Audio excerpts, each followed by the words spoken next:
Happy Memorial Day weekend 2026, everybody. Welcome to the Dragon's Den episode number 92. My name's Eric Hopkins, aka Gel. Welcome to the show. I'm joined tonight by Spoopy the Great, who's somewhere behind there. We also got Miranda Nicole on the bottom right, and of course, Mad Matt down there at the bottom with his little forehead showing up there from the bottom of the screen. Anyway, we might see Faceless Dragon Aaron later on, maybe not. I don't know. He's not been on the show for a few weeks, so hopefully he's still doing all right over there. But anyway, one of these days we'll see him again, I'm sure. So happy to have everybody here tonight. Hope you guys are ready for a good show. We got a lot of stuff to talk about, but if you're finding us for the very first time, by all means, click like, click subscribe, comment down below, join in the conversation, help us grow the channel here, and don't forget to follow us on Rumble. And because obviously we got our Rumble exclusive and X exclusive where we talk news and politics to round out the show. But here on YouTube, Facebook, we also have pro wrestling, movies, and sports we'd like to cover every single week. But if you want to watch the whole show, you got to go over to our Rumble feed. That's where we put the whole thing up there. So, but anyway, what's going on, guys? Ready for a 3-day weekend and everything, I'm sure. But obviously, it's a very somber holiday, even so. You know, everybody likes to do the grilling out, having the hot dogs and the hamburgers and going to the race and all that sort of stuff. But obviously, the most important thing is honoring our fallen soldiers that have sacrifice, the ultimate sacrifice, as it were, to give us the freedoms that we do enjoy here in this country. We appreciate every single one of them, including the families of those who've lost loved ones as well. So just want to say a special thank you to all the service members who have lost their lives. Of course, we also celebrate the veterans, but that's a little bit later this year. But anyway, any thoughts on Memorial Day? Just we got any plans for the weekend? I'm feeling roasted chicken. Roasted chicken? Yeah. Tonight's dinner was McDonald's. For everybody who wants to know. And Jesus Christ. We're going to help someone move. And nice. Yeah. That's what I'll be doing. We have a cookout this time every year, but not I think I should have my own segment on this show. No, you shouldn't. I really do. The times that you do talk about the time and effort that we would put into this. No. Me? No, just kidding. No. Especially your case. You never asked for help. No, that's true. No, you guys do. I'm also giving Matt a hard time, but I don't want to hear Matt talk for an extended period of time. I mean, he had been on the show the last 2 weeks. I didn't mean for it to fall on dead air, but that was dead ass. Wow. That's how we celebrate Memorial Day around here, by giving Matt a hard time. No shit. It's an American tradition. I mean, we have to do so. Yes, it's an American tradition. Yeah, for certain. No, Miranda's right though. Like normally we cook out, but this year I didn't have time. We hit our grass mode yet, so yeah, I can't even come up. You know what? Grass I was gonna give Brandon back his phone charger, but I've decided I'm gonna keep it for myself. What phone charger? Why, man? The one that you left at work, you dingus. Oh. I got another one here, so I'm not really worried about it. I know, but I still was implied. It's implied. Matt, I'm almost positive yours is in my garage. Multiple chargers. Yeah. See, that's what you call the universe balancing itself out. That's right. I shit you not, Eric. Every time that you guys have come over to the house, like legit, and like Matt has come over, he has left something here. Yeah, it's like he's slowly trying to move. A part of me is always going to be in that garage. He does that. So he does that to you too. Yeah, I don't know how many chargers he's left. Yeah, or sunglasses. Sunglasses is the other one. Yes, sunglasses. I am forgetful. Yeah. Your pocket's got to be deep on them sunglasses, son, because like you leave a pair of sunglasses everywhere you go. But yeah, not to ramble on, Eric. I agree. It's about your fallen soldiers. Honor your loved ones. Absolutely. Cook hot dogs and hamburgers, spend time with family friends. Yeah. And I was actually born on Memorial Day, May 28th, 1984. It was a Monday. I was born It was a Monday. Nice. Well, happy early birthday. This year it's on a Thursday. But it'll be on Monday again in a couple of years. I think mine's on Sunday or Monday this year. I know it falls on a football game day. I know that because we talked about that last week. That's all I know. But I don't think it's a Colts game or anything like that. But anyway, we also got one of our loyal listener, as he likes to call himself, on the chat here. Mikey said, "Greetings, Dragons." Avery, his little one's with him, and says that Miranda's dragon is her favorite, which is the blue and pink one with spitting the fire, because Miranda loves to spit that fire, especially in the politics segment. So check that out here. She also giggles seeing Chocolate Thunder in the opening, but is sad he's not showing his face. So Easy, he'll show his face. After I've done stuff in my face. yeah, He may have a swollen eye too, and I swear it wasn't me. Oh, not Yeah. good. Do you have another battle with the lawnmower or something? What? I No, thought, Brandon, that your eye don't- looked a little Poofy? poofy this morning. Yeah, there was something in it, and like I didn't notice it all fucking day. And like we get home, and I'm like, my eye is fucking killing me. And so she gives me this eye wash, and I wash it out, and something came out. Something And came I was out. like, oh. Hmm. So I Something think tried to- I think I scratched the inside of my eyelid, so it's just irritated and swollen right now. It's not like I'm swollen shut or anything, but Hmm. it still fucking hurts. Sounds like something trying to burrow its way in there. Yep, Yeah. it's Yeah, trying to that get works. to me. Oh, yeah. Oh, Gracious my. stuff, man. But yeah. So like I said, we got a lot to talk about. Like I said, we got like all sorts of stuff tonight. But before we get into the normal topics, there was something I kind of wanted to talk about here, and it's, in my opinion, breaking news. So let's hit the transition, shall we? Let's do it.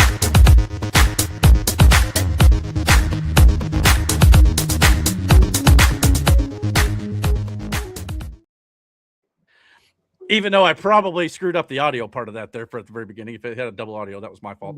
But anyway, breaking news. Pizza Hut's back, baby. Like, I don't know if you saw this or not, but I did. for us 80s and 90s kids, this is outstanding news, if you ask me. This is not news. It is to me. Ah. You're too I'm young gonna to call my understand. aunt and see if we can have our reunion there this year. Yeah. Well, and I'm I got having some my good news. birthday there. Yeah. We used to always meet as a family at Pizza Hut on Elm Road in Warren. Yeah. Man. See, Matt, you're too young to go eat at Pizza Hut in a restaurant, aren't you? As he's Yeah, He's that not wasn't an option for him. no, he's still in his late 20s, so he probably wasn't Yeah. around or don't remember as much as we do in the 80s and 90s kids. So he's gonna be fighting this all night. I can tell already. So did you eat at a restaurant with Pizza Hut at all, or did you just get takeout all the time? Oh my God! Anyway, No shot, dude. no shot. Moving on. So Anyway. for those of us who did it, we actually enjoyed it growing up. And apparently, CEO of Dayland Corporation, Tim Sparks, has now converted, however it may be, past present tense.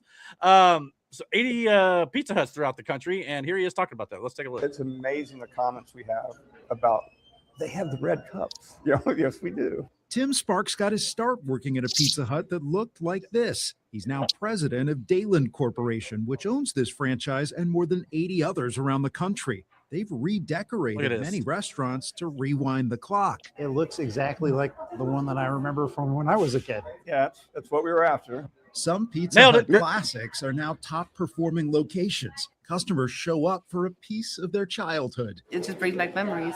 to share with their own kids. When you finally find something that tastes how you genuinely remember it tasting, I don't know you about can't that. let it go. That would People be. come from We'll 2 and see. 3 hours. Wait, I'm not making. I that can up. remember More what a Pizza Hut restaurants are pizza tastes serving up like. nostalgia. Back then, Franchises but like now Burger King and KFC return to old school I'd logos just be and curious to see if packaging it in tastes the recent same years. today. At Pizza is Hut, all, they you know. even brought back Pac-Man. But for Sparks, Yo, the Pac-Man table. this is much more than a game. It's a mission to rebuild places where families can connect. And that's the most important part of this is that And families Mike, can- that is the important part. So all those pizza places in Ellisville can go to hell. well, and I Mike's not second that wrong. notion, Miranda. I mean, he's not wrong. There are like thousands of pizza places all over, but not just. Yeah, and you know what? Mother But this Bears, is- I'm gonna yeah. say this live on fucking air. Sucks. It tastes like cardboard. Yeah, I can see what. Yeah, the breadsticks are the best part, in my opinion. There, that's just me. But no, Yeah, with this she's year, not a fan of Mother Bears. I am. but And I- this and I Pizza don't- Hut, though. I mean, I yeah, paid the $2 crust for is- pizza at Mother Bears the first time we went, and I was not happy. I can see your point there. I'm not really impressed with Mother Bears. They won't be sponsoring the Dragon's Den podcast anytime soon. No, So that's no, okay. I know. But But Pizza Hut, Pizza Hut, man. we get that. I'll drink out of a red cup every day. Every day. Bruh. Yeah. Do you have one of the red cups? Like, I don't think so. We had some. Well, they We weren't had some souvenirs Pizza back Hut then, cups. Brandon. No. I don't know how Put many 'em in the Ponderosa steak knives fucking had There them. is- Oh man! I think there is theft involved. Yeah, baby. Wow! Theft. Wow, man, that's crazy. So it doing the research on this a little bit because I know I was going to talk about it here. Oh, on okay. this X post, there's Oh. all the locations of There's currently one. in the United States. And by the way, no, there's more than one. There's 1, 2, 3, 4, 5, 6, 7, 8, 9, 10, 11 locations in Indiana alone. Oh The yeah. closest Oh, one, really? the closest one looks to be Paoli, which is only about Oh. 45 Okay. miles from Man, All right. I read a story. I'll about drive to Paoli for tonight Pizza that I Hut. I'm not happy about either, but it wasn't this place. So there's another store that There's one in Linton that we went to. that you sit down in. Yeah. It doesn't list that one here. Yeah, But well- Fort Wayne's got a couple. It's Yeah. across from Phil Harris Yeah. Golf Course. Yeah. Oh I know what yeah, you're that talking is. about. Yeah. There is a Pizza Hut out there. Yeah, I forgot about that. But if You it should don't add look that like to the this, I list, ain't going Eric. in. Yeah, this is what it needs to look like. I want to say I saw Man. pictures online that the one in Paoli has more like a green booth and stuff. I think it may Nah. be in the process. I don't know. I could be wrong. I Yeah. haven't been down there. I just looked online. But either It way, has to be exactly how I remember it from my childhood, They had you don't or it even doesn't fucking make the remember. list. Dude. They had that useless ass salad bar in the middle that nobody got. Like I never got Was a it- salad there. I want went to say for there the was pizza on there at times, though. I thought. Yeah, but it was a salad bar too, though. Like you get a fresh iceberg lettuce salad. True. I'm not sure, Mike, if maybe Brandon know if Bloomfield Yeah. has only the carryout Pizza Hut. Yeah. yeah. Yeah. Okay. Yeah. I mean, Mike, did you hear my comment about the pizza places in Ellisville then? If you stepped away, say it again anyway for the people in the back. You know. they could go to hell. They're not for the They family. suck. You can't Yeah. go in and sit down at freaking Domino's, can you? Maybe you can. It's but- not the Ellisville It's pizza still- places. It's all the pizza places in Ellisville. Chicago's pizza. I wasn't impressed with that. Mhm. Yeah, just depends on. You got to get Chicago style pizza. Just because it's called Chicago's pizza doesn't mean anything. You know, Yes. you got. But Man. if you get a straight up Chicago style pizza, yeah, that's some good stuff. As long as it's See, done right. we had this like again, you got your major chains, pizza chains like that. But like in Ohio, well, at least where I Pizza lived in Joe's. Ohio, Mhm. yeah, there was Pizza Joe's, but then there was also Duffy's. And Duffy's wasn't like a big organization. This was literally ran, it looked like a house, right? It was this little ass building, but it looked like a house. And it was this old Italian couple that fucking they made deep dish pizzas, like Chicago style deep dish pizzas. Fucking fire pizzas, brother. It's just this old guy and his wife making pizzas.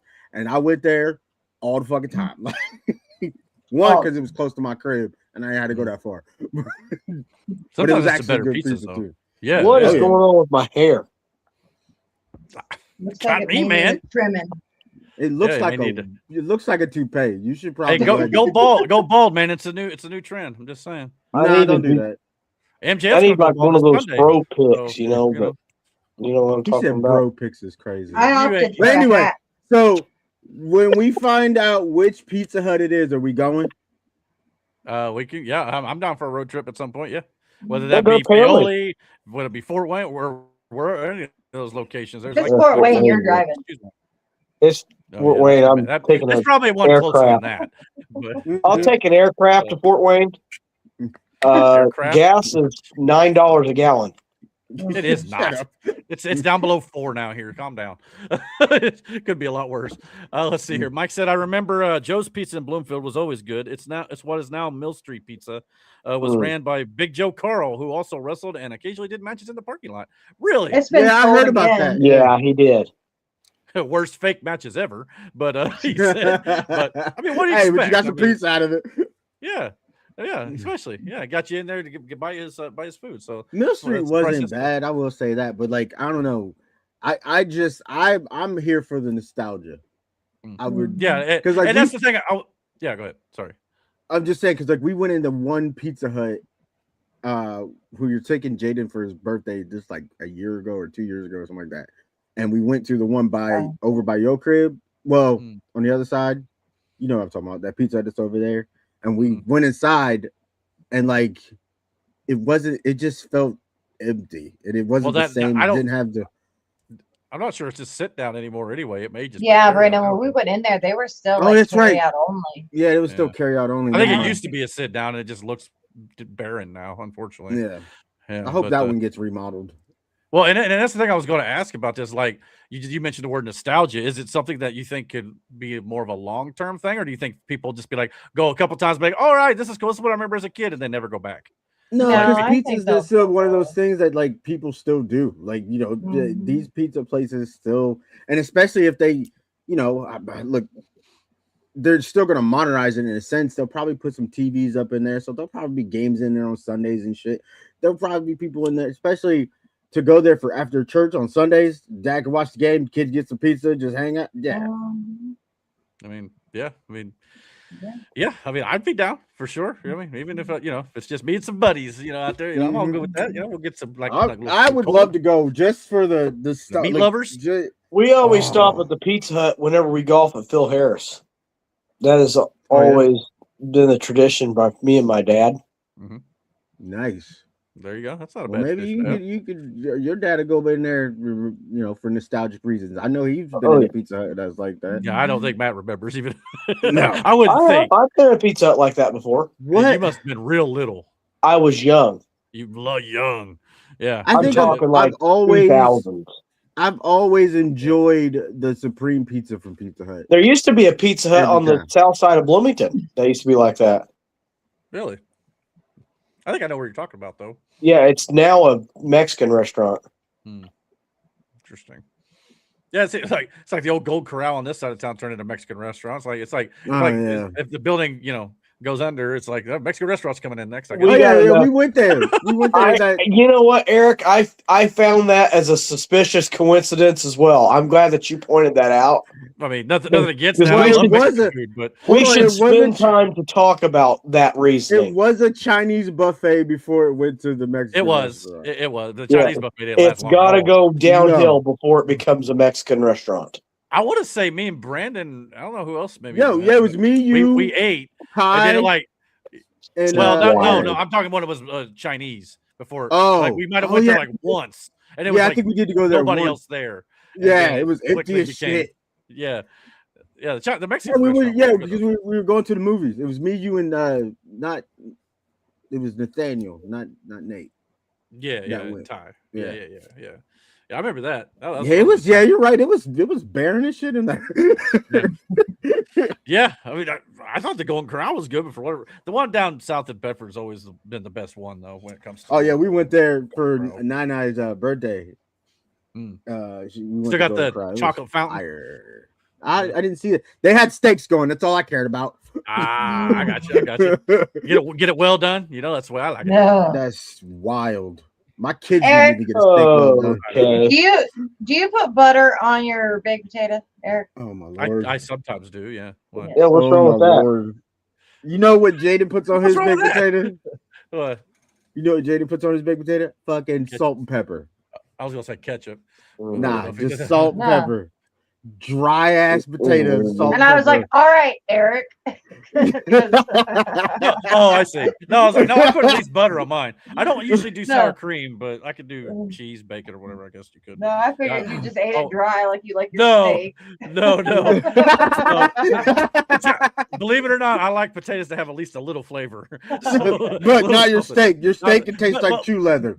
No, but see, it may be well done, but I still use the A1 sauce, which I know a lot of people also. Oh my God. I know. So 2 cents right there for steak lovers. Brother, you did not cook those. You didn't cook those prime I gave you, right? No, I still got them. Okay, listen to me. Don't do that. Don't sully that meat. You're like, if you're going to do that, give them back. You better cook that bitch medium rare. Okay, it was good. It's Oh, juicy, shit. it's tender. Yeah. Oh yeah, Mike. I remember Oh, that place. I used he to love said, that first of place all, too. remember the Bigfoot pizza? That Oh. pizza. Oh yeah, And Who Hot. Yeah, I'll agree with Mike yeah. on that Who one. Who Hot was a Mongolian restaurant here. Dude, We it got was there one time. fire.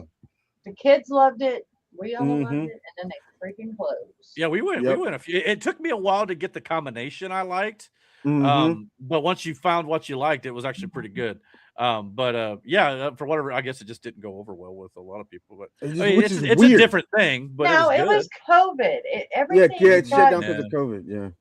Fair enough. Now it's I mean, this that- hot pot place that we went to.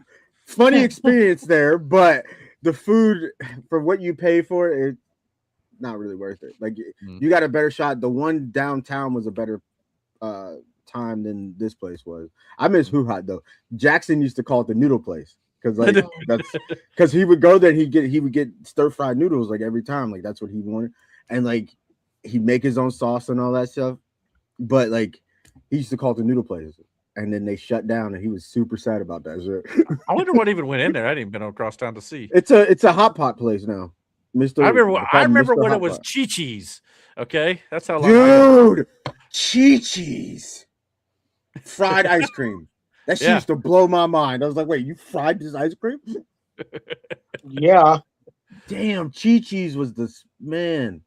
Well, I'll get your other comment in just a second, Mike. But I think when she meant that Hoo Ha went out with COVID, I think she just means in general restaurants, like for one. Yeah, I mean, because he might be especially right. It sit-down might have went out restaurants. before COVID. I remember though, I was little Tiffany.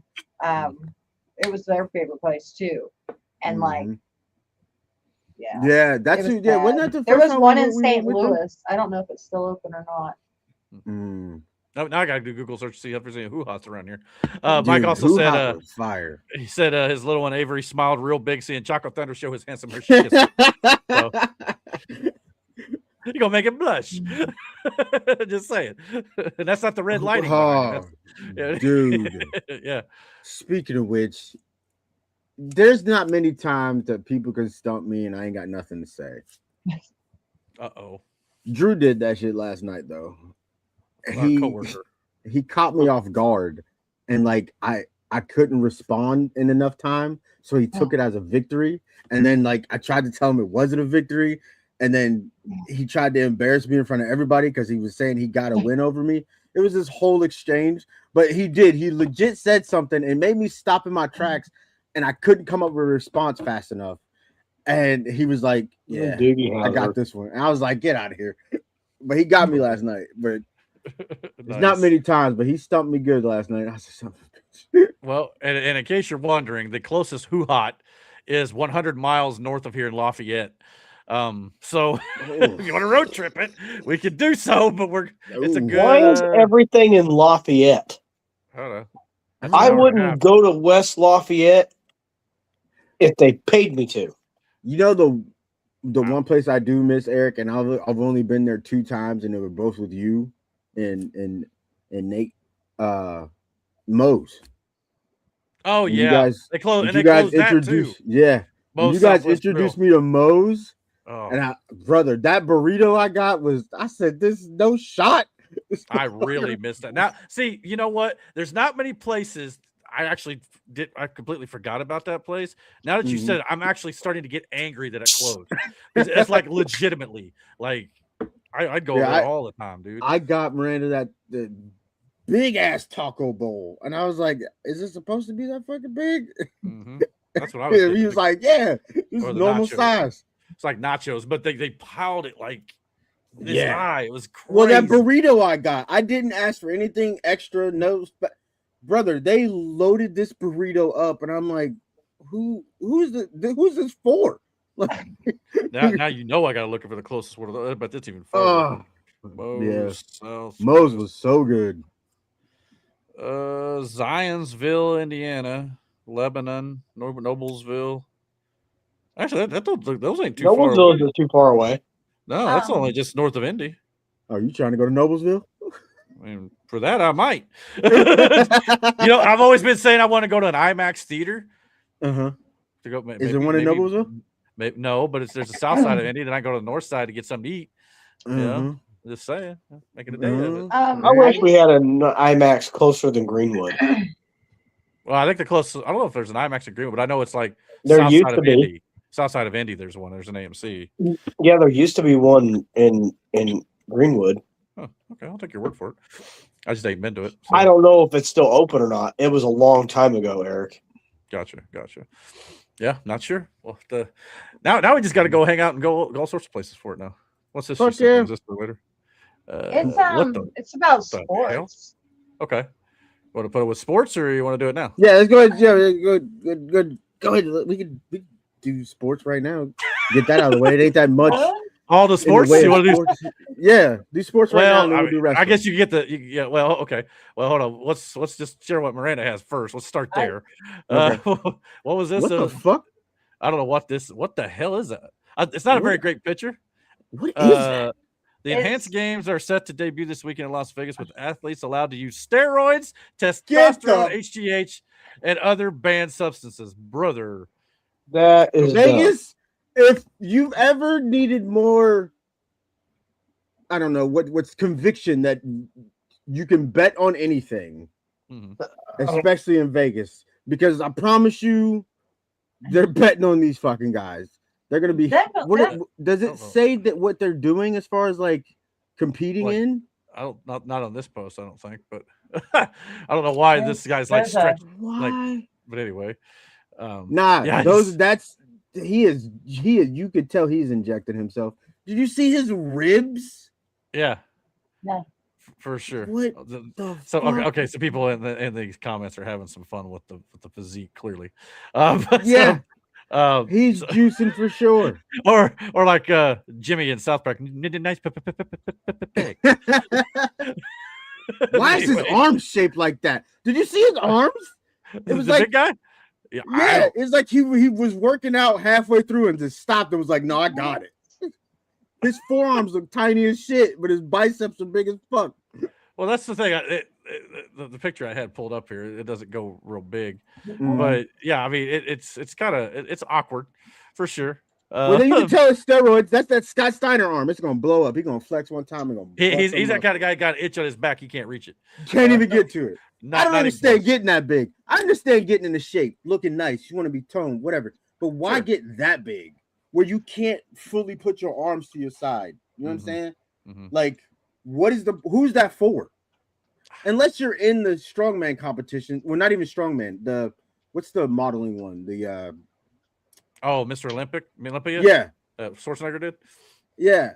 But even they weren't that big. These guys now are fucking like, but why? Like, what's that? Everyday life, what's that for? Just to brag and pose? I don't know. I got an inside source. I'm going to have to ask him. I'm going to hit him up and be like, yo, what's this modeling shit for? I'm with you. I just want to be skinnier. I'm asking Brock what categories are they competing in, and it's still thinking. So Grock's been very weird lately. Swimming, very slow, Elon. Track, weightlifting, and strongman. At least they're not going to be beating the shit out of each other. Yeah, somebody's going to rip a tricep clean off the bone. Yeah, this isn't. God. I mean, we'll have something to talk about. Yeah. Have you ever seen that video of Mark Henry going back to the strongman? No, going back to the strongman and beating the record and then setting the record and then beating the record.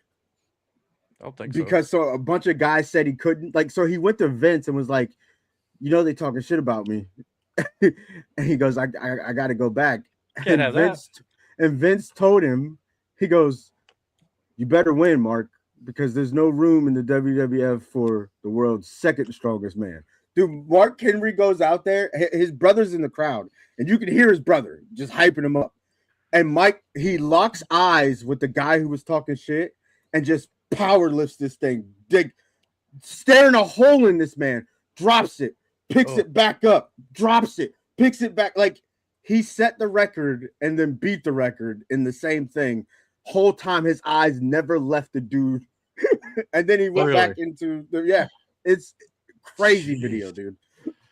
So the next one I just sent is a little bit more about it. And it sounds like they're just trying to make superhumans, and they're like, I don't know. It's the Olympics with enhancements allowed. Athletes use FDA-approved medications prescribed and supervised by doctors. Most enhancement protocols were monitored in an IRB clinical trial over the past 5 months. Athletes testing the frontiers of what's possible. So yeah, I mean, it sounds like probably just normal like competition type, but on steroids. On steroids, basically, yeah. Yeah. So. And like they've got a new weight loss drug now. They're saying it's helping treat cancer, if I'm I don't know either, but yeah, all I know is it'd be like Yeah.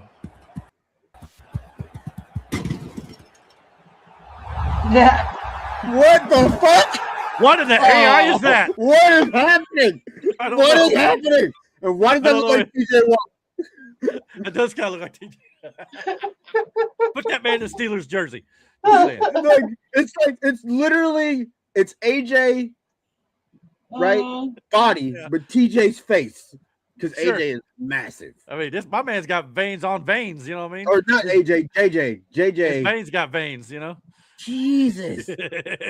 I thought that was gonna be way better when I clicked it. That AI was wild. I was like, where did the second guy come from? Yeah. Why do you appear there? Then why do you have on a sports bra? What is happening?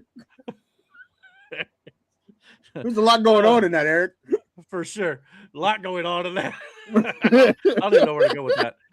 So are we doing sports now? Or are we let's just do sports. We're already sports here. first? All right, we're already here. I was kind of hoping Matt would be here for the sports part, but he disappeared as per freaking usual.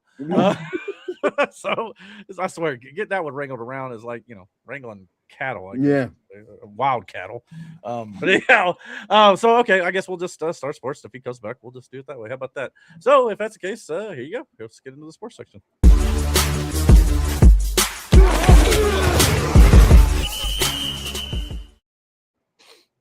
Let's see here. Okay. Yeah, okay, I guess we're good. I had a little warning label there, or warning error there. Says something about your screen has been blocked, or I was like, what's been blocked from? Well, I think I got that before. Nothing affected the stream, but anyway. So yeah, we're doing little things a little out of sync here tonight. So we'll just do this by the seat of our pants a little bit here while we're doing the sports section. So in a way, it's kind of good because we'll be getting the sad part out of the way here as Matt comes back in here. So I'm just in time, Matt. We're going to talk a little sports first this time for a change. So obviously we got some very tragic, sad, heartbreaking news this week. Kyle Busch, one of the greatest all-time racers, I guess you could say, in the world of NASCAR. There were people who obviously didn't like his character, didn't like him as a competitor, but overall, obviously, everybody respects him as a human being, I think. So unfortunately, he passed away on Thursday at the age of 41 years old, very, very young. But obviously he's got just a list upon list of accolades here. I'll let you look at 240. What, career wins, I think? Career wins. Yeah, which is insane. Two-time NASCAR Cup Series champion, two-time NASCAR Series regular season champion, NASCAR Xfinity Series champion, all the like. And the list goes on and on and on there. But a lot of people were like, well, what happened? 41 years old, very, very young. But then I got to doing some research on it. And of course, things that go over the last day or so. Apparently, he was dealing with a leg injury he sustained before the season even began when he was changing I believe, a battery and a smoke detector when he was standing on a wooden stool. Stool gave way. He fell down, got a deep enough cut in his leg to where it required 24 stitches. So it had to be pretty deep and pretty good size. Then just 2 weeks ago when he was racing at Watkins Glen, one of the road courses in the NASCAR circuit, with 38 laps to go, he radios in, says he needs to have a doctor ready for him at his bus after the race was over because he's going to need a shot. He was having some sinus issues, like a head cold type situation, and it was really starting to affect him at the time, I guess.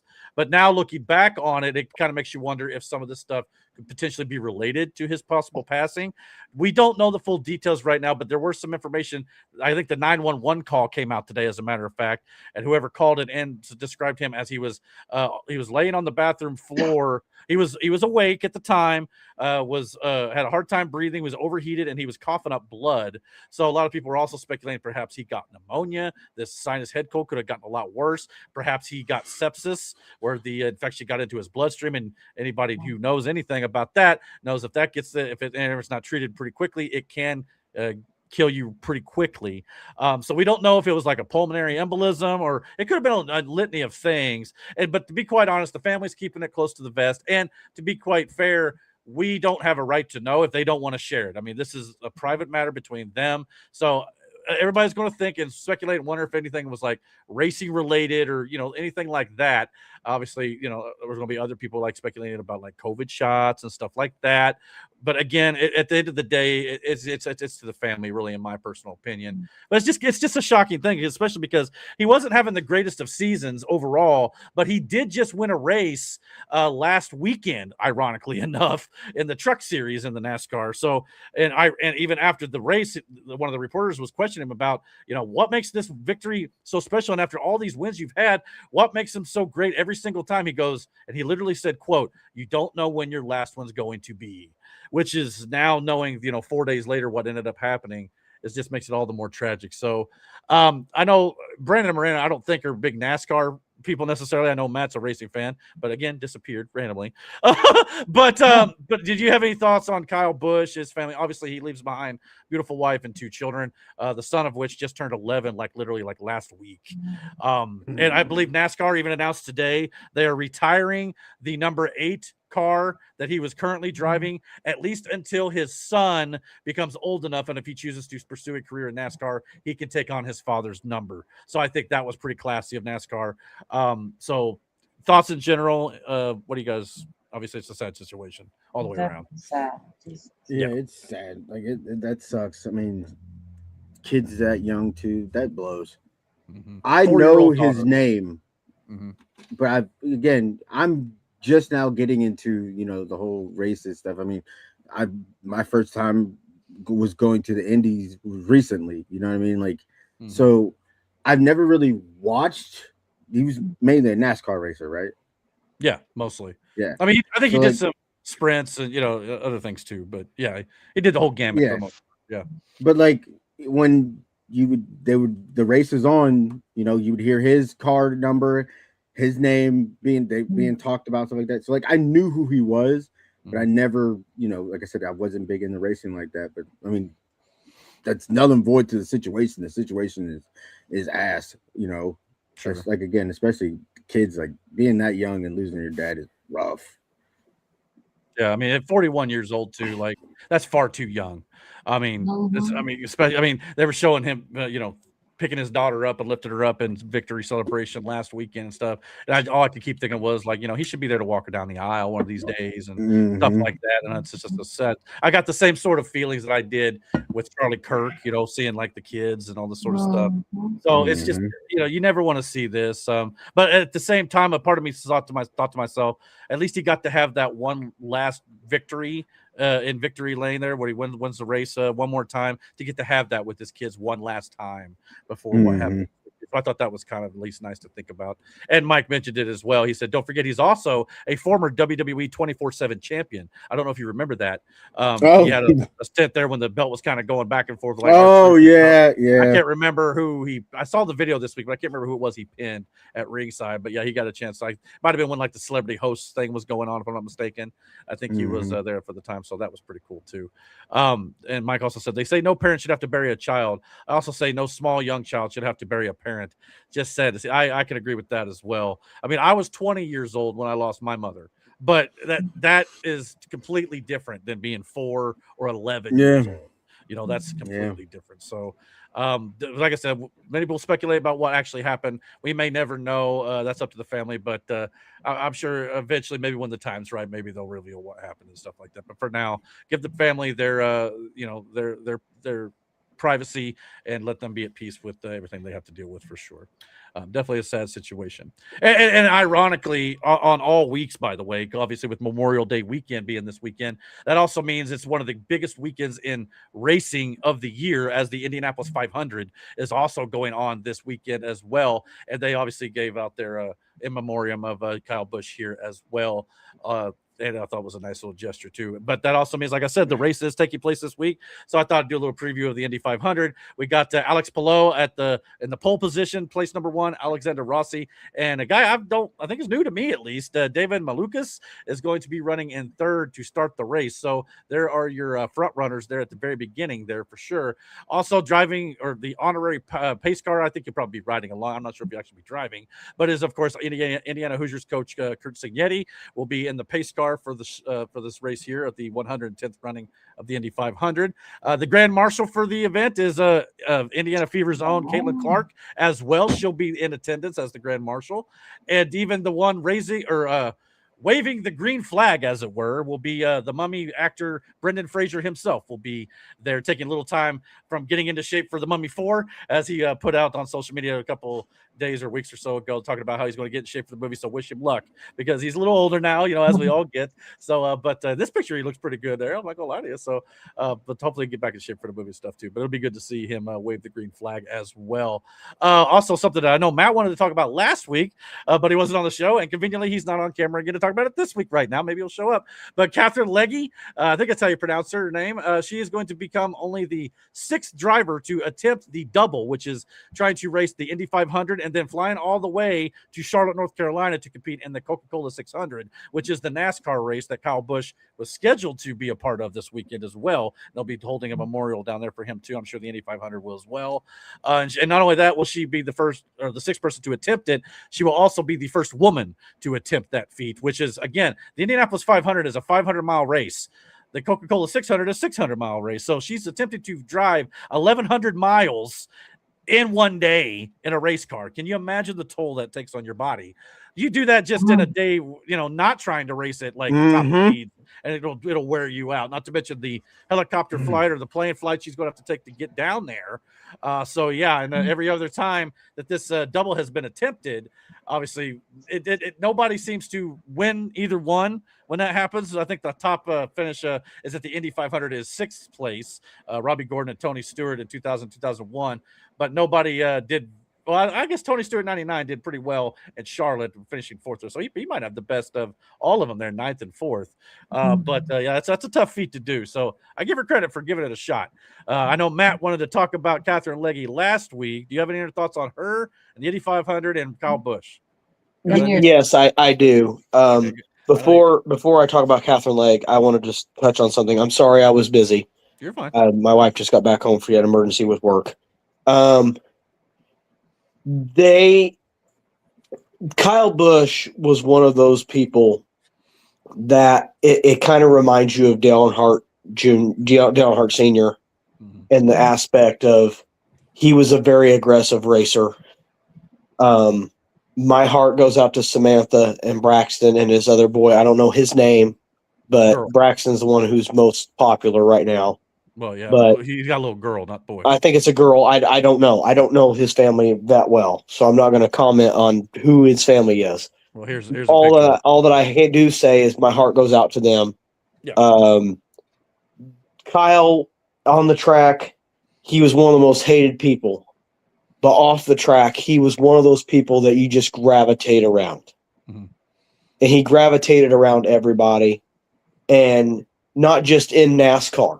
In racing in general, he was one of those people. He was always smiling. If you go to Radioactive, any NASCAR Radioactive from the mid 2000s, Kurt Busch and Kyle Busch's Radioactives, you cannot watch an episode without either peeing your pants laughing at them two going back and forth with Roger Penske and Joe Gibbs. It's just pure gold, and Kyle will be very missed. And NASCAR will race this weekend with a heavy heart. Oh, sure. I know that Richard Childress, we may have already recovered this, but I know Richard Childress said that they're retiring the number 8 car until Braxton can race it. And it looks like he's already gone well on his way for that. And I think that is very fitting. Yeah. Classy. But now on to the Catherine Legge thing. If you want to scroll up, Eric, I'll catch you back up. I'm sorry. I just wanted to say a few things about Kyle because I've been a lifelong race fan, and Catherine Legg, her Indy 500 stints have not been great. Mm-hmm. Yeah, I don't recall ever really much hearing her name. She's usually in the back. I'm not stating that this will happen this year. The thing I do think is possible for Catherine Legg is to finish the whole 900 miles. I think that's a very possible task. I thought it was it not 1100? I thought it was 600 at Coca-Cola. It's like 1100. I don't know the exact number. Yeah, because from what I understand, Coca-Cola 600 is the longest NASCAR race in the circuit.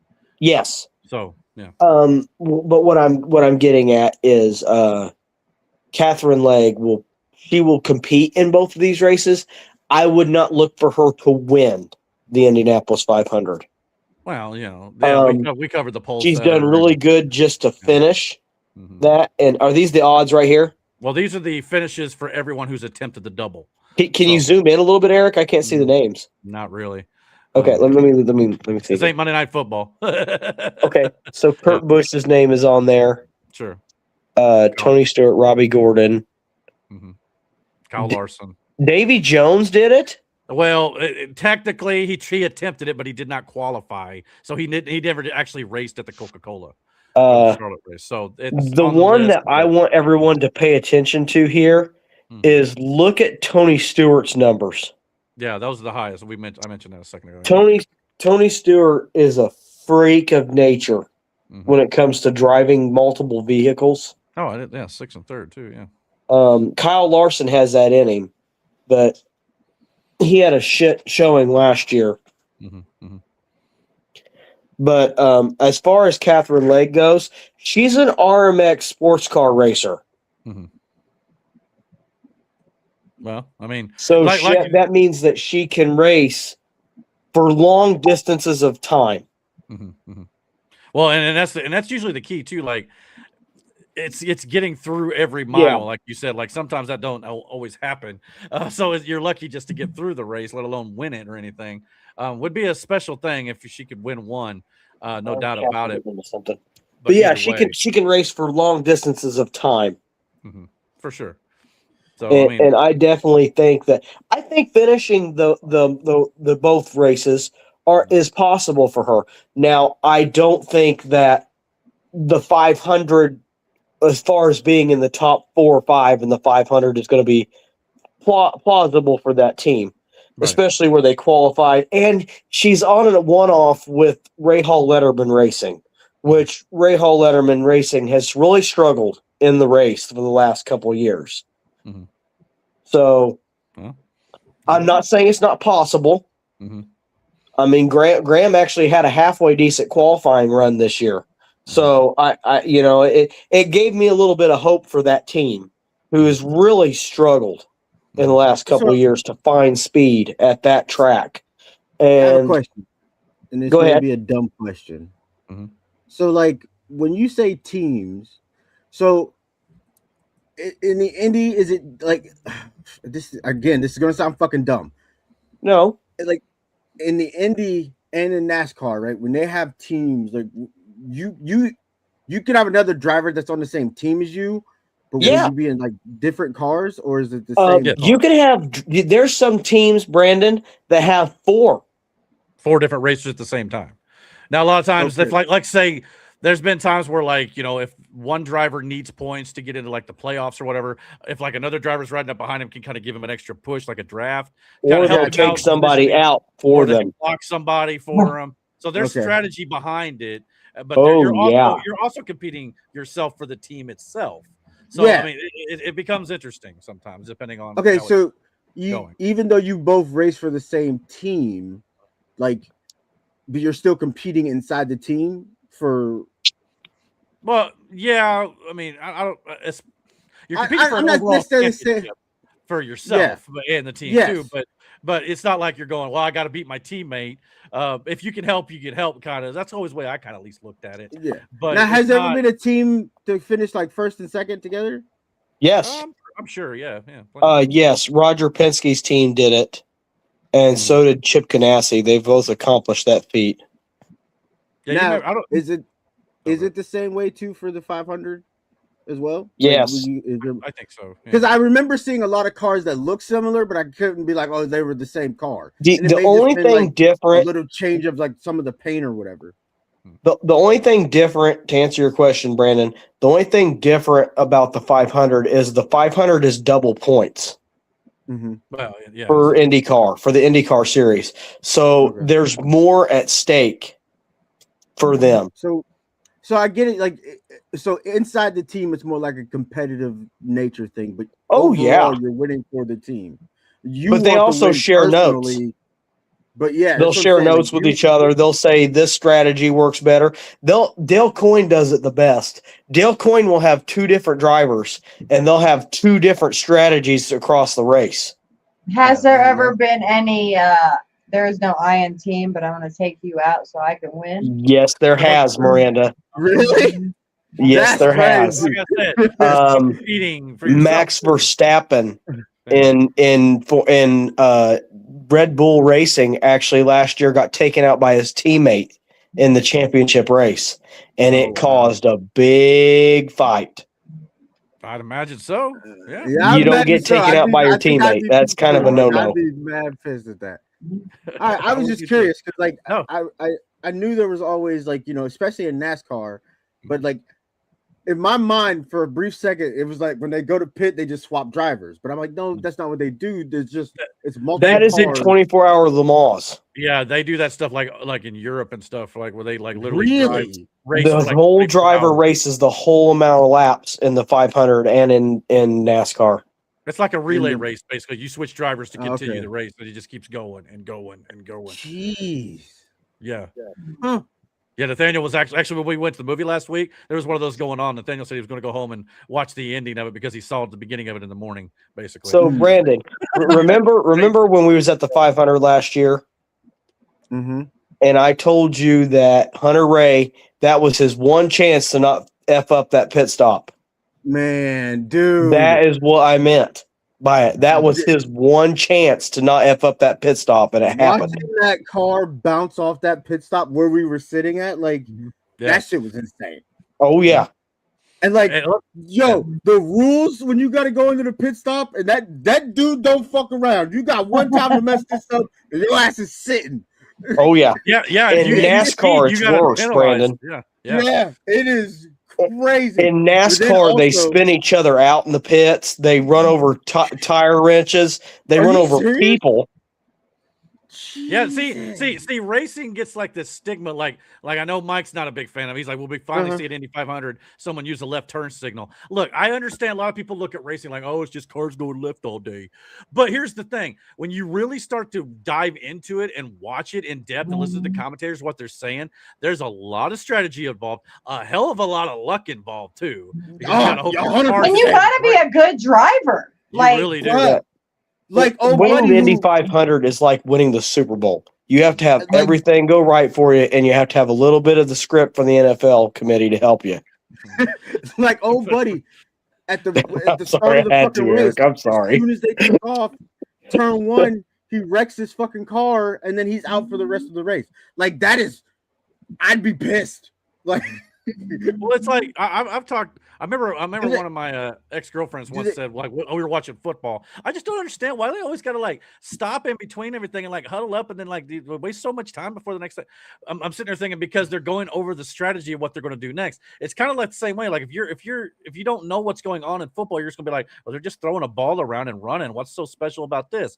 But once you start to really dive into what's going on, you really start to see there's much more to it. And I think sometimes racing just really gets that bad stigma. Yeah. I hate that. Will say that, like, go to a race. It doesn't have to be the 500, but like go to a race. There's enough, local racetracks around where they do this shit. But like, because it's different than watching it on TV. You like, need to go to a dirt track race. Oh my god, we'll have to go down to Salem sometime. Salem's got a cool track. It's just a little bitty track.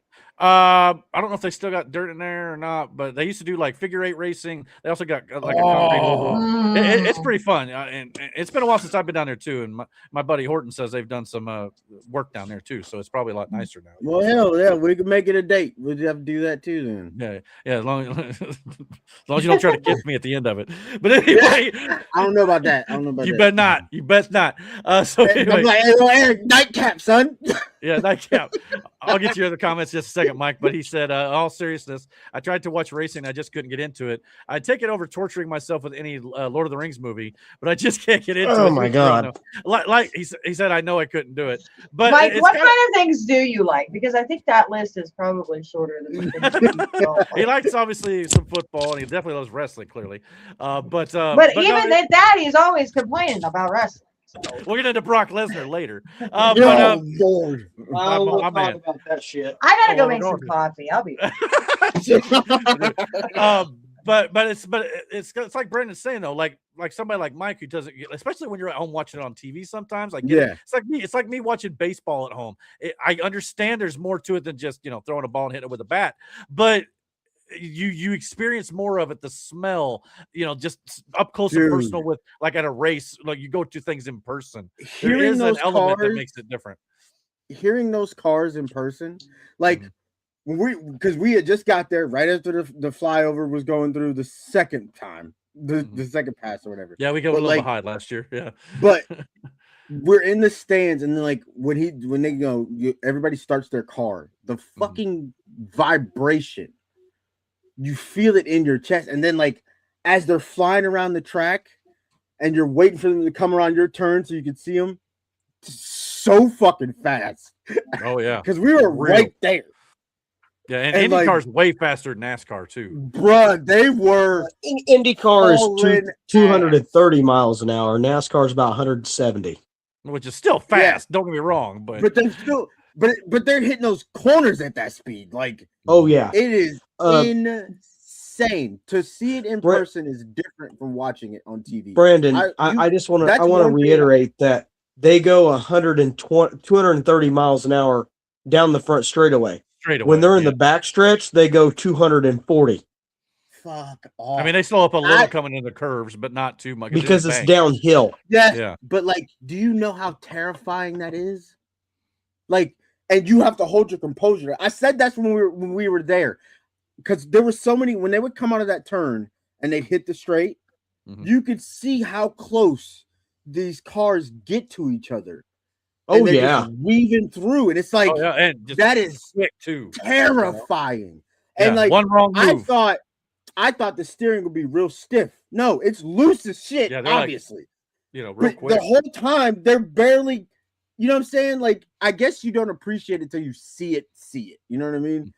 Now think about this, Brandon. That this is racing today. Imagine what racing was 10, 20 years ago. Man. How dangerous it would be. And that's the thing. Cars have been greatly improved to reduce risk of injury and death and things like that. So, I mean, it's a lot safer than it once was, but it's still terrifying when you see one go against the wall at 200 mile an hour. You just don't know, dude. I mean, the car is designed to protect you, but at 200 mile an hour, you know what I mean? Like, what can you do? And those the Indy cars, everything's compact in a sense.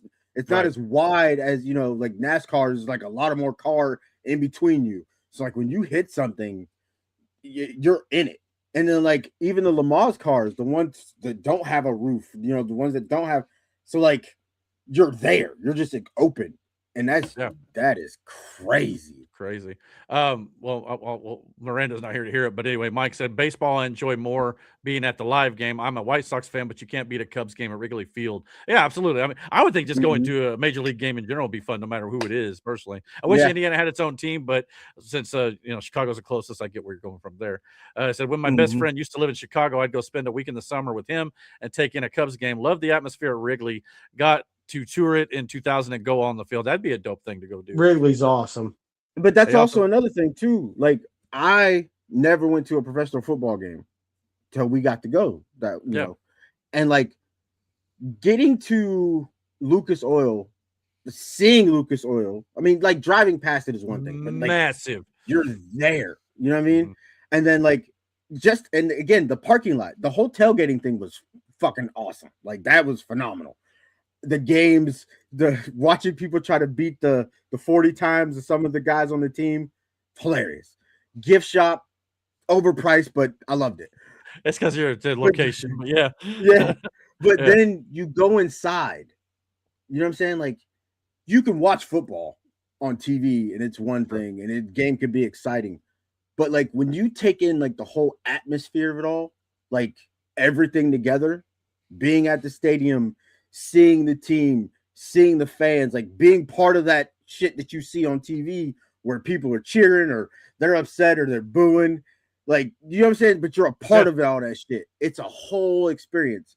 So like with anything, if you like, oh, I don't think I could get into it. I mean, the same way with basketball, like I cannot get into basketball, but I've also never went and watched a basketball game, not at any level. You know what I mean? Also recommend high school, college, none of that. Like, which again would probably change my perspective on the whole sport because of it all together. Like with, again, going to Indy, I've never done anything like that. Never watched the race outside of being on TV. So being there, that whole atmosphere just made the whole thing worth it. And that's the same thing I say about wrestling. Go to an indie show. I get going to the big Fed shows, the big, you know, might be on TV. Indie shows, that atmosphere at an indie show is miles different from a Fed show. Miles different. And it's just more entertaining. And I went to a Pacers Bulls game with Mike a few years back, and I highly tested. It's a testament to what you're saying, is what I'm trying to say. That an NBA game live is different than watching it clearly on television, just like anything else in sports, for sure. I think that's the main point we're trying to drive home here, no doubt. Mike also said, though, a big sports news at work today, though, somewhat sports related. Apparently, Hoosier Bison will be bringing the national championship trophy to our local cook plants, which is the company we work for, in June to Ellisville and Spencer, and then June 3rd at Park 48, which is where the location where we work here, or everybody but Mike, that is. So yeah, that'll be fun to check out there. So you're gonna go out there and get your picture taken with the trophy, Brandon. He better not. Ohio State fan over here. I don't blame you. But maybe one day they'll win and bring it to Cook too. I highly doubt that. Why? What is the? I had the same discussion with Derek and Josh. We were talking about this, and I was like, "Yeah, just Ohio State could bring the trophy down next year when they win it, or this year when they win it." And you got to go take a trip. He goes. Josh goes, "Why the hell would he do that?" I go, "You right. We probably just sent him photos." Yeah. For the most part. See, Mike also, well, Matt's kind of disposed at the moment. We'll get back to him. Mike also said, I love the WWE house show Eric and I went to in I don't remember going to Terre Haute. I remember going to a house show in Indy. Maybe it was Terre Haute, and I just forgot. I'll take your word for it. But the house shows were the only reason I like those sometimes more than the television show tapings, because they do things there and they play to the crowd a lot more, and they don't have the stress of trying to hit certain scripts and stuff. So they just play and have fun. And there's certain things they can do there that they that's can't where do. A lot of wrestlers try shit out. Right. You know what I mean? Like this is gonna be like, you know, at house shows, because they had the freedom to do shit like that. Then again, that's why I say, like, when the camera's on around, especially at wrestling, when the camera's on around and it's not like this big production, it's way more entertaining because it's less stressful. At indie shows, you get, of course, there's a camera. These guys are trying to make a name for themselves, and there's, you know, making these DVDs and shit. But like, it's not like a big production, but it's also like, it's wrestling and it's entertainment. It's everything you hate about Fed wrestling, but it's indie. You know what I mean? It's entertaining. At the WB house show that we went to, I remember this vividly. CM Punk diving at John Cena during his entrance like Wile E. Coyote. Now, so if those of you have ever seen John Cena run to the ring, Punk was waiting at the corner of the ring, and he was going to tackle John Cena as he ran to the ring, right? Well, John ran so fast that Punk just dived at air like he was Wile E. Coyote. Hilarious. So, yeah, that's what Mike's referring to there. So one of those things you can't do on television because it looks silly, but Yeah. live you're going, ha, check it out. You know, you're having a great time. So yeah, it's Like when they just- tried to get Undertaker to do the spinneroonie. Have you seen right. that video? And that was after the cameras went off air on that one. Yeah. Yeah, that was, and he still wouldn't do it. Kudos to him, man, and he stayed in kayfabe. Well, for hi, sure. Aaron. Nice of you to join us. We do podcasts sometimes. Yeah, you're the one to talk. Look who's talking. Yeah, seriously. But anyway, but yeah, good to have our guest star as he wrote it on air. So yeah, good to have you back, brother. So continue on with sports a little bit here, so we keep things moving here. Yeah, I actually took a nap and woke up on time. Oh, there you go. Hey, good to have you. I back. wouldn't say on time, but Oh, how many For people? Aaron. 17 No, million? Yeah, for I Ronda woke up Rousey. on time, but there was things on the honeydew list that needed to get done. Fair enough. Yeah. Fair enough. So- Yep. But yeah, so last weekend, some of us here watched Ronda Rousey versus Gina Carano. I did not. Lasted 17 seconds, but it was viewed by 17 million people on Netflix apparently. Hey, that's the yeah. coincidence, right? Yeah, exactly. 17. What you're looking at right here is the entire fight, ladies and gentlemen. I do not mean that with any hyperbole. Her shit back. Like when Yeah. watching this in real time was crazy. Because it And, looked like she ripped her fucking arm off. Yeah, I mean, basically, like, Carano looking for like a kick, and Rousey just take down and went right for the arm bar, and she tapped immediately, as would all of us, I think. Brandon definitely Bro. would. Yeah. Oh, all right. Okay. What a wussy. That's right, because Brandon's weak. Weak sauce. But anyway, Okay. What if I was just strong? Because I bet y'all would tap too, bitches. I mean, if you got my arm in that position, yeah, I Wow. probably would. But yeah, and Carano said after the fight that had she not tapped out right there, Ronda would have broke her arm. So smart on her. That's what you call a business decision. Yeah, as Smart business. as Mike said in the chat for you youngins out there, turn your ears. But Carano versus Rousey barely lasted longer than Eric would when he sees Kaylee Cuoco on TV. Yes, I had a crush on Penny on the Big Bang Theory. But I saw one commenter. God. I saw one commenter on X saying the fight lasted 17 seconds. All the anticipation all night long for it to last in 17 or end in 17 seconds. Now I know how a woman feels. Terrible. But yeah, so that's kind of what I mean. It was a bit of a letdown. This fight was, no doubt about it. But it wasn't. And the South Park meme was pretty telling. This fight could have been an email, for sure. I mean, you could have just phoned this in. You didn't have to show up for it. But anyway, but the two ladies though. $2.2 million for Ronda Rousey, 1.05 for Gina Carano. So the question I want to ask to you guys here: would They were you probably like, you know what? Yeah. Let's make this quick. Let's go home. Yeah, Yeah, exactly. Well, wrap it up. it led a lot of people wondering whether or not it was fixed, especially since Jake Paul's corporation was basically involved with the booking of this. And Jake Paul, the Mike Tyson fight, we all kind of think was pretty well rigged. Yeah. We watched that one live too. Actually, we did a watch along on one of the podcasts for that one.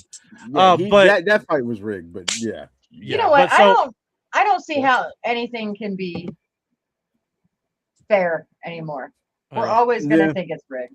Yeah, every or time. at least influenced or swayed sometimes when it comes to like certain sports. But yeah, I mean- go ahead.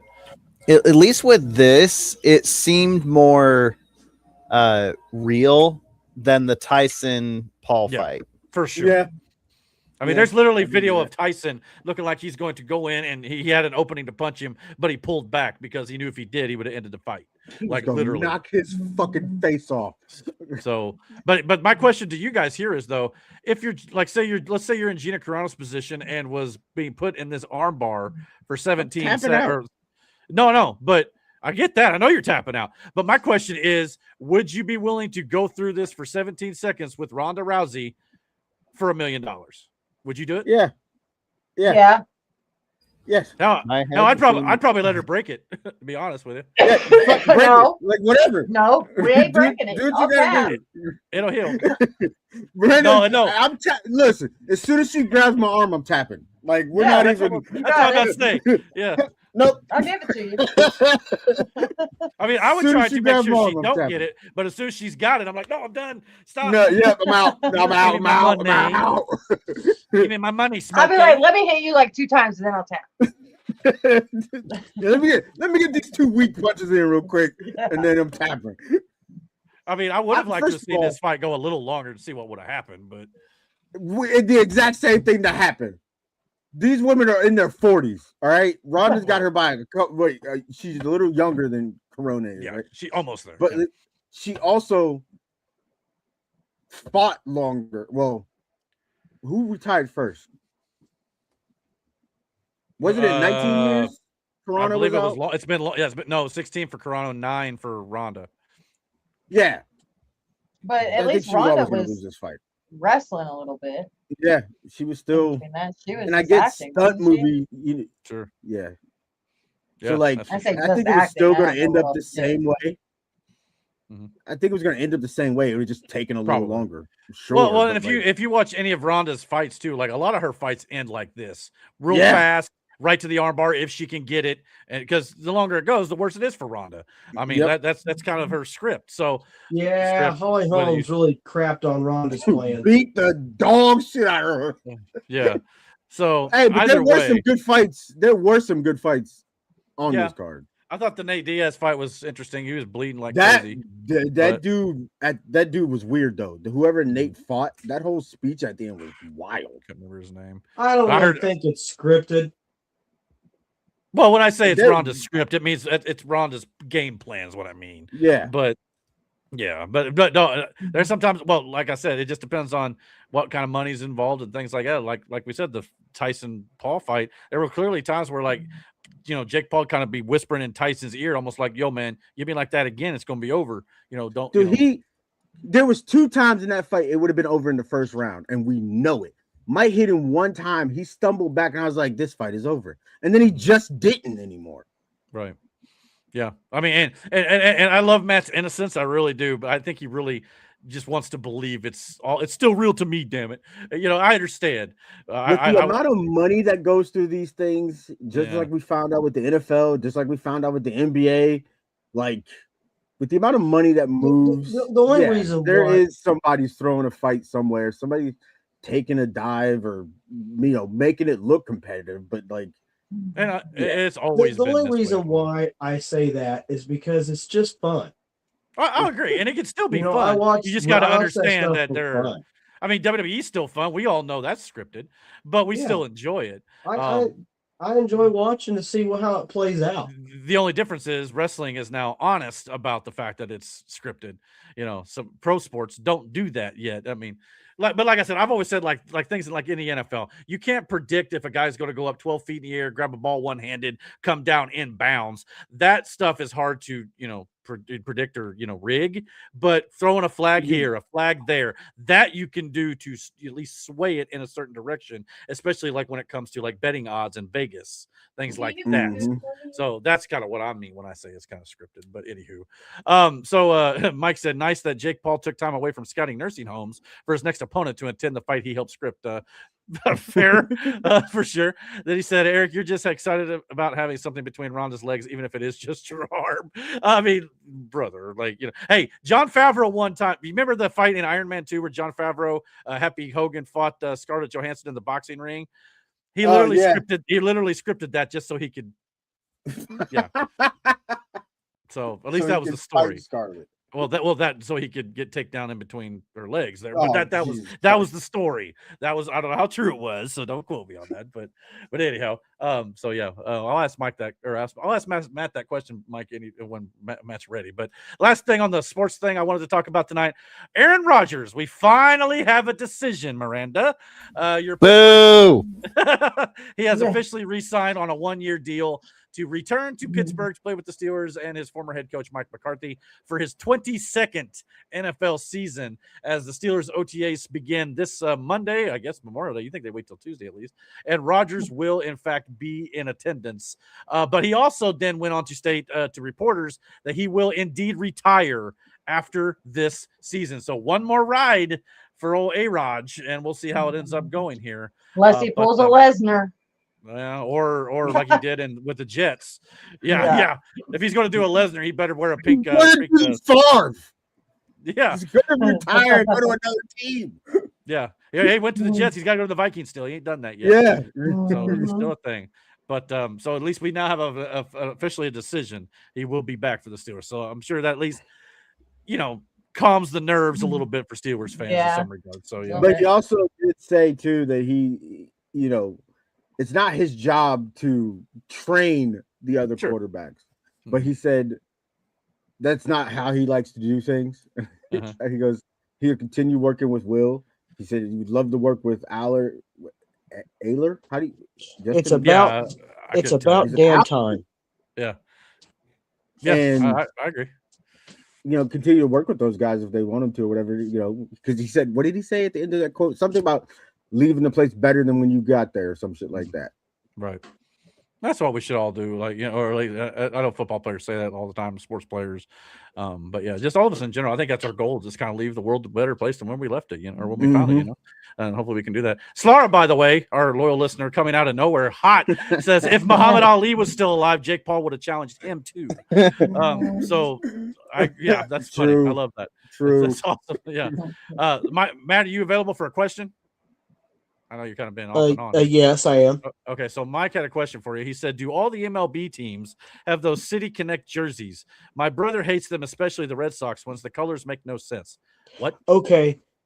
They came up with a concept in the mid 2008, 2009 time period where they would wear City Connect jerseys on Friday games for 3-game series.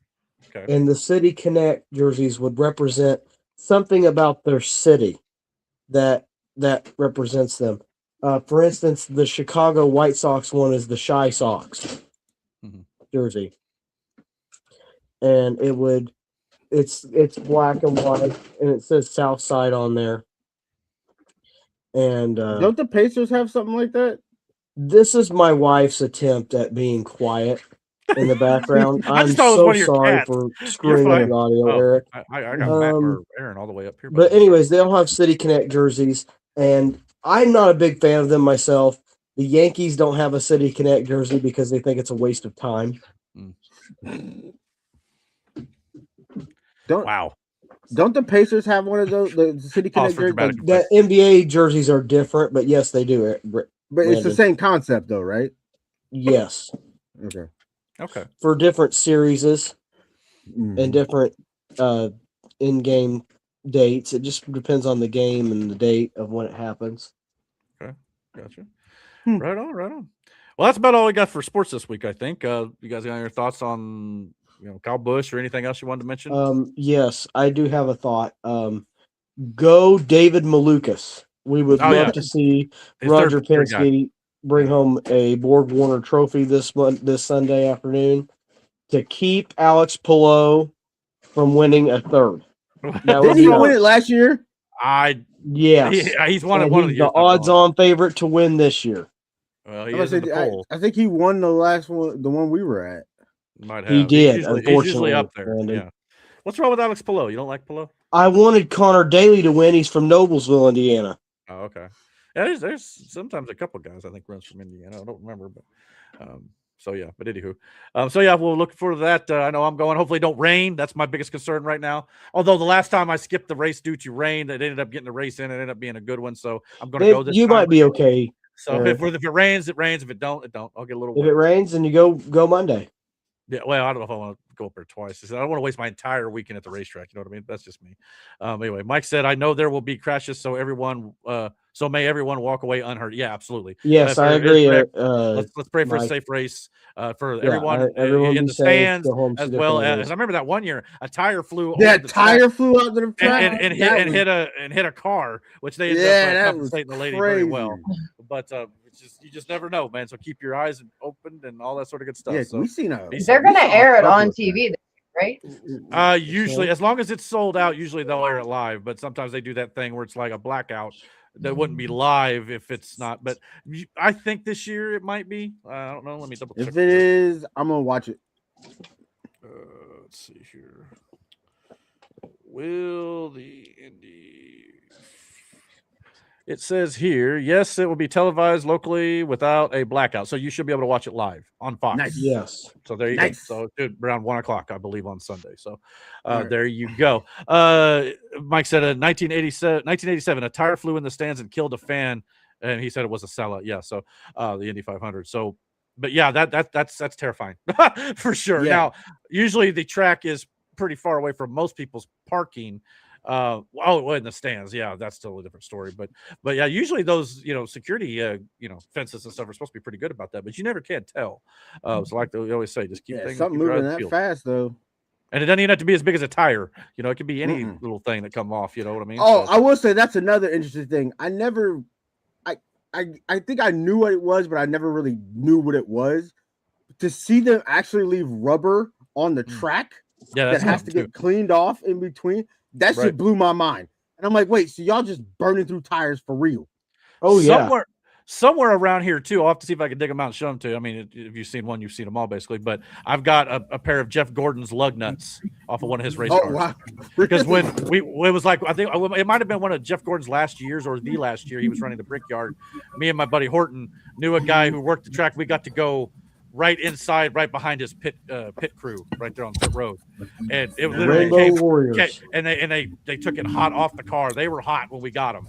It was still burnt from the road, so it was cool. But yeah, I've got them around here somewhere. I don't know where that's crazy. Yeah. Hey, real quick, kind of backtracking slightly. Can I share my screen so I can show the City Connect jerseys? If you want, yeah, go ahead. Yeah. I may have to pull it up once you share it, but yeah, go ahead. You know what? I can just share an image and then you can do it. Hold on. Is it appropriate, Aaron? Also, Mike said again, it was 1987, so the fence is probably higher now. Yeah, exactly. So they've taken better precautions now since then. That's been almost 40 years ago now. But yeah, if is you it share appropriate? that's up to you. We're not in After Dark yet, so anyway, that's another. So yeah, here there you go. All right, so this is yeah, there they are. Yeah, City Connect jerseys. So yeah. Oh, just for reference, I lost those jerseys when I was on MLB. I don't like what's the last team, that bright ass green? Kind of hard to read. San Diego. Yeah, I don't like the Padres. That one is fucking ugly. I like the Angels one. I like the Giants can't go one's wrong pretty with good. Angels. The Giants one's pretty good. The Boston one. Cincinnati's one sucks. Yeah, that Boston one is crazy. And neon yellow. You know what I mean? Like, I don't know, but see, I feel like I could pull off the Boston one more than the fucking San Diego one. The San Diego one is ugly.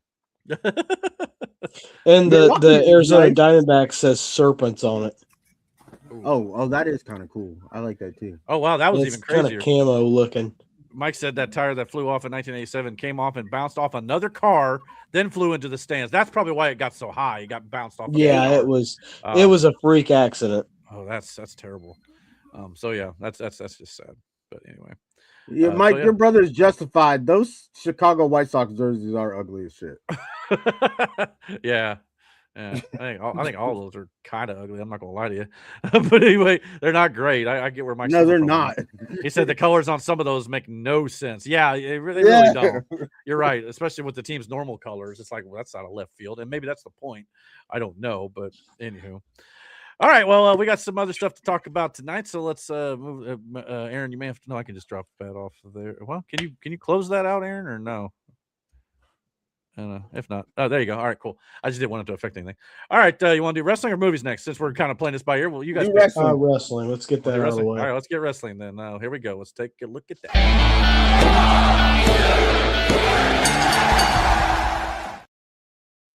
Brock Lesnar sucks. I love match enthusiasm. Let's get that out. Wait, we did sports first? Yeah, for whatever reason, we got to talking about steroids, like Olympics, and then all of a sudden we're just like, well, let's just get into the sports. We're already here. So anyway, we went a little. You know what, Eric? I think we should do this every week. That we should just start off with a random topic that we just blurt out.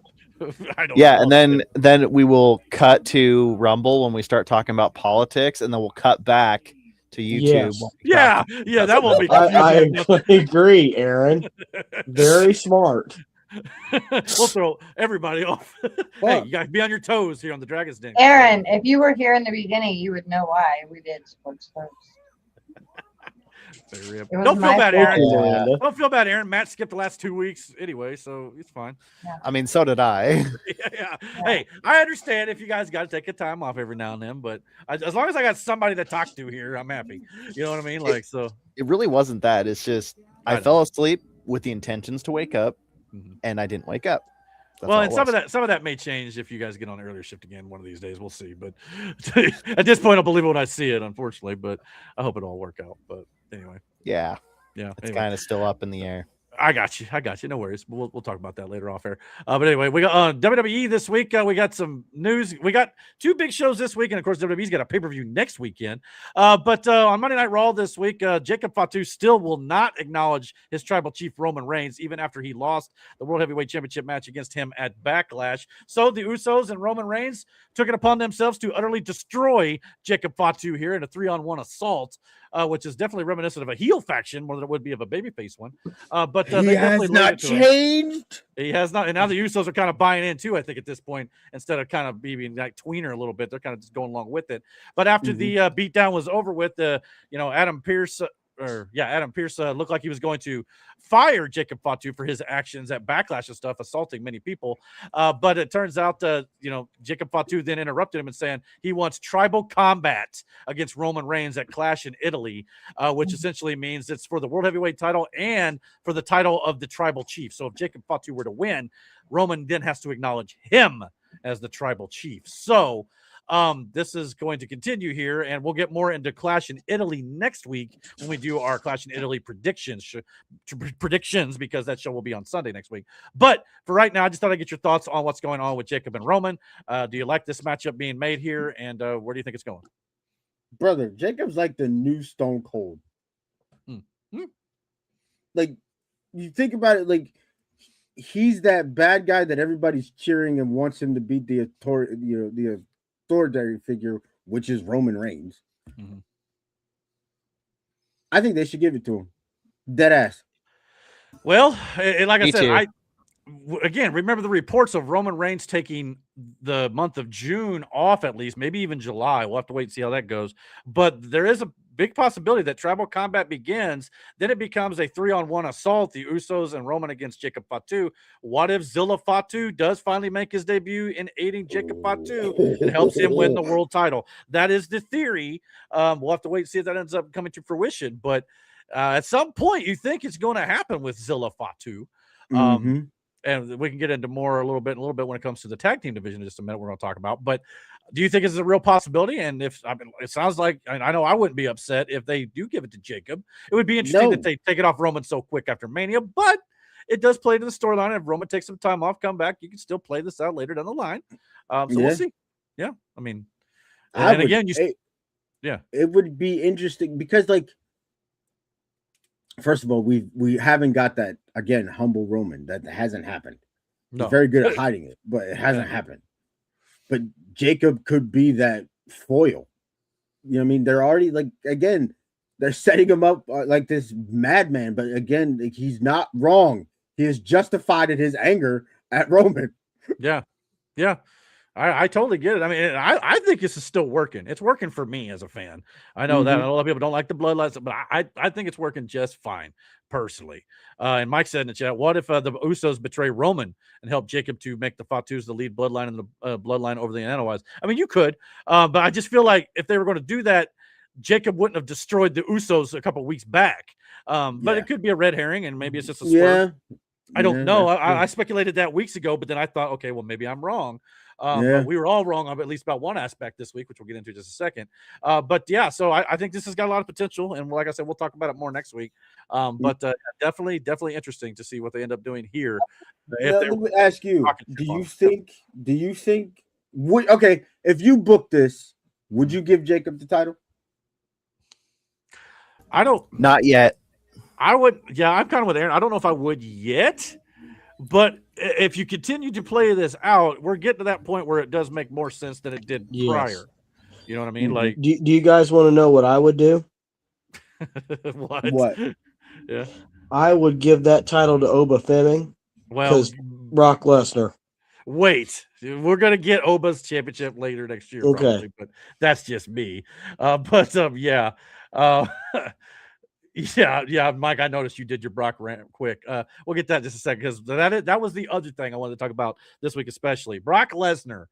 We all remember at WrestleMania 42 this year, he laid down his boots, he took off his gloves in the middle of the ring, gave the emotional goodbye. Paul Heyman, at least at the time, appeared to look like he'd had no idea this was coming. And I still think that was the case. I still feel like Brock Lesnar called an audible and did that personally. Or this has just been the story the entire time, and we all got fooled one way or the other. But Obafemi come out this week on Raw to issue his open challenges he's been doing in recent weeks. And Brock Lesnar attacked him from behind, gave him 4 F5s in the middle of the ring. And about the third one, Brock Lesnar, the camera did a good job of panning away from him, but Brock Lesnar once again split his pants. So they tried their best to hide that. But he's a big boy in a pair of jeans. What can I say? But anyway, but he laid out Obafemi, and apparently we are going to be getting more of this. And of course, that's led a lot of people to kind of speculate whether or not this fake out retirement angle is maybe we're doing a little too much. Obviously, back in 2013, Mark Henry fake retired on John Cena in the infamous pink jacket. And of course, he turned on him then and there, and it was definitely a fake out. AJ Styles fake retired against Cody Rhodes, kind of, paying homage to the Mark Henry promo. And now with Lesnar, it was a little bit different. It wasn't the same night. It was literally like a month and a half later, he comes back and attacks Oba. So would this been more effective had Brock won or wore the pink jacket, as it were, I should say, as Mark Henry did? Or, is this something that maybe we should not do too much of? Yeah. Here's the thing. We're not doing too much of it because that's not what they did. We assumed he retired. This could have been just him saying, I said he didn't. I said at the time, you go back and look at it. I said, Brock, I got a feeling it's not over. And y'all said, no, he's retired. And even I was like, maybe he's retired. They never said he's retired. He never said he was retired. Maybe this was his this was his last WrestleMania. That's how he wanted to do it. And that could be. But again, he never said that shit. We said that shit. So not you. I did. I didn't buy it. For sure. Not at first, anyway. So, that's our own fault. Mm-hmm. Yeah, like I said, I just know I'd seen enough fake retirements to know I did, and I knew the reports of them wanting Brock to be at SummerSlam at Minneapolis, and that was where he was going to retire to Gunther potentially. Whether or not we get that we still up in the air. We don't know, but it could just be Oba round 3 at that point because I do think Brock is going to win at the Clash in Italy next week. But we'll have to wait and see if that is it, because then you do the one win a piece, do the rubber match in match 3, and that may be at SummerSlam, and maybe then you put over Oba completely. But I don't know. We'll have to wait and see how this plays out. But yeah, the thing was, this made sense for him to come back. In a way, I still think WWE booked this badly in one aspect. The fact that you immediately put Oba against Brock at WrestleMania, and by doing so, Oba had nothing to do afterwards but go straight back to jobbers to kind of build back up to a guy like Brock's level. You probably should have had waited and then done Brock, but I understand they wanted a money match at Mania. They wanted to do this before Brock retired, so I get it. But at the same time, it's like it's a little bit booked backwards in a way, But and also, as Mike mentioned before in one of our chat conversations, it's like if you do this now and you have Brock beat Oba and then you have Gunther retire Brock, it's like, well, I'm sorry, Oba beats Brock again, and then Gunther retires Brock. It kind of weakens Gunther's win over Gunther, or over Brock, I should say. I'm doing this all wrong. You see what I'm trying to say here? I get what you're trying to Gunther's say. win, but then it's just the way they book it can be good and bad. It's crazy, but yeah, I mean, it's late. But anyway, so yeah. But what do you think? Do you think this is going to work out overall? A lot of people thought this took away from the Mania moment, at least, because you go back and watch Mania now, that meant nothing. Basically, again, yeah, but that's because we assumed. Like I said, it could have been him acknowledging the fact that this is his last WrestleMania. Like, he may not be retired, but that was his last WrestleMania. AJ Styles was going to do the same thing after Royal Rumble, and he didn't. Yeah, he did the night after, basically, more. Yeah. Or the Monday Night Raw after. Yeah. So, Yeah. and I still kind of wondered at the time if he was retired too. Yep. I thought maybe he was going to that's what I'm saying. AEW. But yeah, but I'll just go say, I told you so with Brock. I just knew it for sure.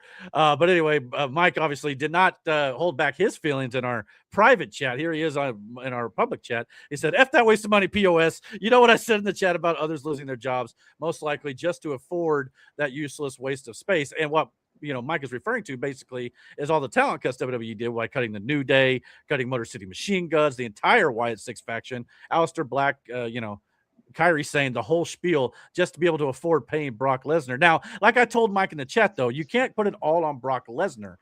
I'm not defending Brock and some of the things he may have done off camera and all that sort of good stuff. Obviously, he was embroiled with that whole Vince McMahon scandal at times as well. But you can't put it all on Brock when it comes to what TKO and WWE is willing to pay him.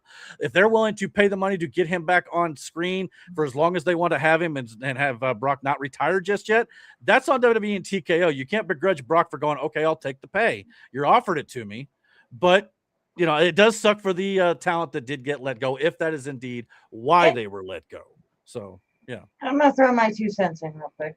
You guys know I didn't really like Brock, but Brock is a powerhouse that they can use against the other big people. Yeah. Letting people go like the New Day. You can't put those guys up against Oba. Mm-hmm. There's only so many you can.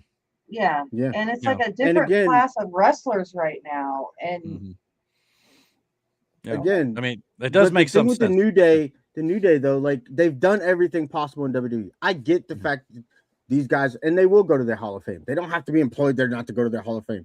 They will be inducted into the Hall of Fame as one of WWE's greatest tag teams. Like, period. Whether you think their reign was as long as it was or whatever, they were still one of the greatest tag teams in WWE. That gimmick was dead on arrival until they did something with it, and New Day became one of the hottest things going. They've done everything in this company. Why not have them go somewhere else? Sure. And I think they are going to go to There's AEW. dream matches elsewhere. Like, Kofi and I Austin get Creed it. will end up with AEW before Double or Nothing. I have no doubt in my mind. And I don't know if they'll go by the New Age or if they'll go by a different name or whatever it may be. But and Motor City Machine Guns, whether they go back to TNA, I get all. There's places to go. But yeah. But we're going to have a group therapy session here real quick because I got to know why it is. Mike, tell us what it is specifically that really irks you about Brock, because you've clearly got an agenda against him here. You do not like him whatsoever. Waste of money, made sure he got his payday from the idiots at TKO while others were forced to lose money or their jobs. If Oba loses to that POS, you might as well say his Mania win was pointless. Oba will go back to square one, momentum ruined. I disagree with you there to some respects, because if Brock wins match 2, yeah, sure. But then again, you're 1-1. Oba will win round 3. So momentum restored. And it's has Brock said anything since he's come back? Not yet. No, it was just a one-night thing. We'll It's get like, more maybe next week. What, like, if you, as a big dude, you just got beat by somebody. Sure, your next instinct is, you know what? I'm just gonna leave this shit right here. But what if you're like, no, fuck that. I want another shot. I want mine. Yeah, I want my win. I'm still the beast. I mean, Taker did it with Roman. Like that whole thing. When then Roman comes back out and he says it's my yard now after he beats Taker. Taker wanted his win back. Didn't get it, but he wanted his win back. Well, how many times and what if he loses a second time to Oba and he's like, okay, what if he beats him 3 times in a row? Then what? Yeah. Momentum through the roof. We just don't know yet. Like, But you're wasting too much energy on it, though. Right. I mean, I understand your frustration to a level, but at the same time, it depends on what and this is a standard 3-match formula that all companies use a lot of times, especially WWE, where you get the one win, and you got to see who's the better man with the 3rd round. So we'll just have to wait and see how it plays out. Yeah. I mean, if it was just 50, one win, then it was like a no contest of the 3rd one. Then I'd be more upset. But if you have a clear-cut winner at the end of 3, which is usually what tends to happen, I got no problem with it. And I'm about certain that's Oba family. I have no doubt. Yeah, but you're right, Eric. It could be, Brock comes back and he's like, I want my rematch. I want my win back. And then Oba beats him again, like to really stamp in the fact that like I run this now. You know what I mean? It's mine now. Yeah. And if he beats him as dominantly as he did the first time, again, You know what I mean? Like, I feel like the second one will be a little bit more competitive. Like, Brock will put it up, or maybe Oba will valiantly go for the win, and then at the very end, Brock squeaks out a win just barely against Oba, which will, again, still have Oba elevated. And then in the final one, like I said, Oba will get the big victory at the end. I have no doubt. So, and Slara apparently likes Oba. She said, "Oh, that Oba gets my motor running something." Oh my lord! Oh boy! So. She's doing a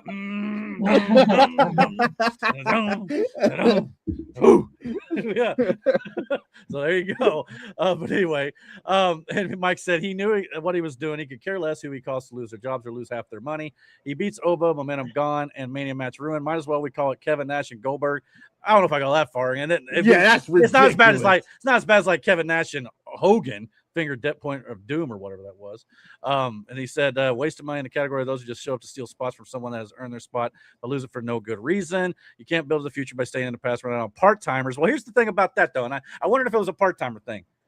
Roman Reigns has done the same thing for the last few years. I understand it to a point. Like, and I'm not a big fan of, like, especially if you're the champion. Hell, Brock the Rock's champion been doing left. it. Yeah, well, The Rock's pretty much retired, but I see your point, especially when he did it like in the early 2000s, mid 2000s. Yeah. But especially when Brock was the champion, I understand your argument there because you don't want your title just off television because you want it on the draw that only comes back so and so. Roman, though, I mean, he was the champion too as of late and comes back occasionally. He's not wrestling. I think he's defended the title once all year. Now, granted, he only had it since Mania, but I mean, Darby Allin in AEW's defended it like 6 times in the last 4 weeks. Now, granted, that's a little different because a guy like Roman and Brock, it's a part of a storyline. Plus, Roman and Brock, you want it to be like a special attraction. You don't want them to be on television wrestling every single week. So I understand it, but it's a fine line. It really is. So I get your point, but at the same time, it's they're doing the right thing in some regard to it. Back in the 90s during the fucking Attitude Era and the war between WCW and WWF at the time, like they played hot potato with that belt. It was on TV every week. There was a title defense here, and it was between the same 4 fucking people. That was it. Like, it was nobody else could get into that circle. It was either Taker, Triple H, Shawn, and Stone Cold. Sure. It's all you saw. Like, I enjoy it when it's not every fucking week. You know what I mean? Like, he it can should be be there. an attraction. He could cut. He could cut promos. He doesn't have to get physical, and then let the story build up from there, and then go into a match. You know what I mean? Hell, the guy was the champ for 4 fucking years. Yeah, I mean, and when I was a kid, Hulk Hogan wasn't on every single week either. When he was on television, he was the attraction. So, I mean, this is not anything really new per se. Like I said, I understand where he's coming from to a degree because I do want to see my wrestlers on the show every week, making that commitment, not taking away from full-time wrestlers. I understand that. But at the same time, I get the attraction side of it as well because it makes sense and it's good business. He also said Rhea and Liv have both yet to defend their titles since winning them too. And yeah, they're both full-time. So, and that part is like, yeah, they should have defended those titles by now. I do believe, I want to say Liv might be defending her sometime soon, but I don't recall. But yeah, I don't know. Maybe not. Then he also said Vince McMahon won the title in 1999. That year, the title was a hot. Yeah, that's for sure. Well, yeah, back in the Attitude, like Brandon was saying, like you went from Austin, Rock, Triple H. Oh, Hogan was in there for a little while, then Taker. So yeah, it was like, and then Vince kept lining up people to face Austin, and they jumped the title. Austin get 3 or 4 times in span of 2 years. Like and WCW was Hogan. Macho, yeah, Ric Flair. Flair had a Sting occasionally. Yeah, but this is I'm talking NWO times where Sting was relegated to the Wolfpack. True. Well, in the Crow bit, yeah. It was Hogan. But most of that, I think the Giant had a little bit, maybe Luger. Yeah, but for the most part, it was Hogan. Because he ran the yard. Eric Bischoff. Yeah, did he win the world title?